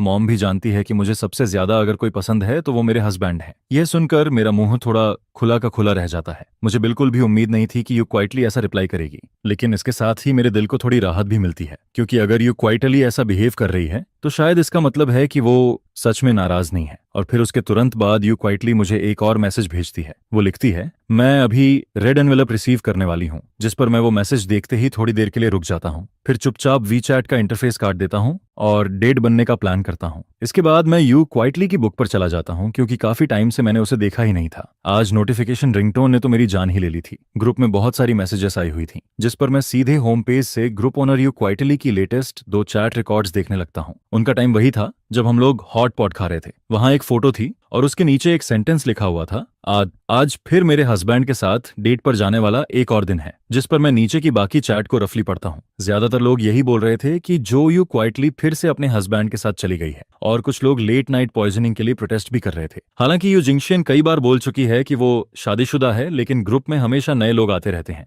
और कुछ लोग ऐसे भी होते हैं जिन्हें इसके बारे में पता नहीं होता है। जिस पर मैंने डायरेक्टली 8 करके यू क्वाइटली से पूछा, क्या ऑथर मैरिड है? On off course you quietly के रिप्लाई का इंतजार करना पॉसिबल नहीं था, लेकिन ग्रुप में बाकी एक्टिव लोग तुरंत मेरे सवाल का जवाब देने लगते हैं। जिस पर उनमें से एक कहता है, ऊपर वाला डेफिनेटली नया मेंबर है। ऑथर की शादी हुए आधे साल से भी ज्यादा हो चुका है। शादी के बाद से वो खुद को हमेशा 38 साल की मैरिड वुमन बोलती रहती है। फिर दूसरा पर्सन लिखता है, उसने अपने हस्बैंड के साथ घूमने के लिए 3 दिन की छुट्टी ली थी। और फिर एक और मैसेज आता है, उसने सॉफ्ट स्ट्रॉबेरीज सुखा दी, अब वो पहले की तरह एक्टिव नहीं रहती है, हर दिन बस फिशिंग करती रहती है। जिस पर कोई और कहता है, मुझे तो वो टाइम बहुत मिस होता है जब उसकी शादी नहीं हुई थी, उस टाइम वो बहुत मेहनती थी। फिर एक और मैसेज आता है, लेकिन शादी के बाद हर 3 दिन में छुट्टी मांगती है, या तो डेट पर होती है या फिर बेबी के साथ होती है। यह सुनकर मैं आधे प्रोविंस तक साइलेंट हो जाता हूँ। फिर मैं जल्दी से बात को कवर करता हूँ और यू क्वाइटली की बुक पर क्लिक कर देता हूँ, जिस पर मैं उसकी लेटेस्ट टब बुक खोलता हूँ और उसमें सच में बहुत सारे लीव नोट्स दिखाई देते हैं। हनीमून पर हस्बैंड के साथ जा रही हूँ, हस्बैंड के साथ डेट पर जा रही हूँ, इसलिए 2.5 महीने की छुट्टी, फैमिली ऑफ 3 को बाहर घुमाने ले जा रही हूँ, इसलिए 2 दिन की छुट्टी,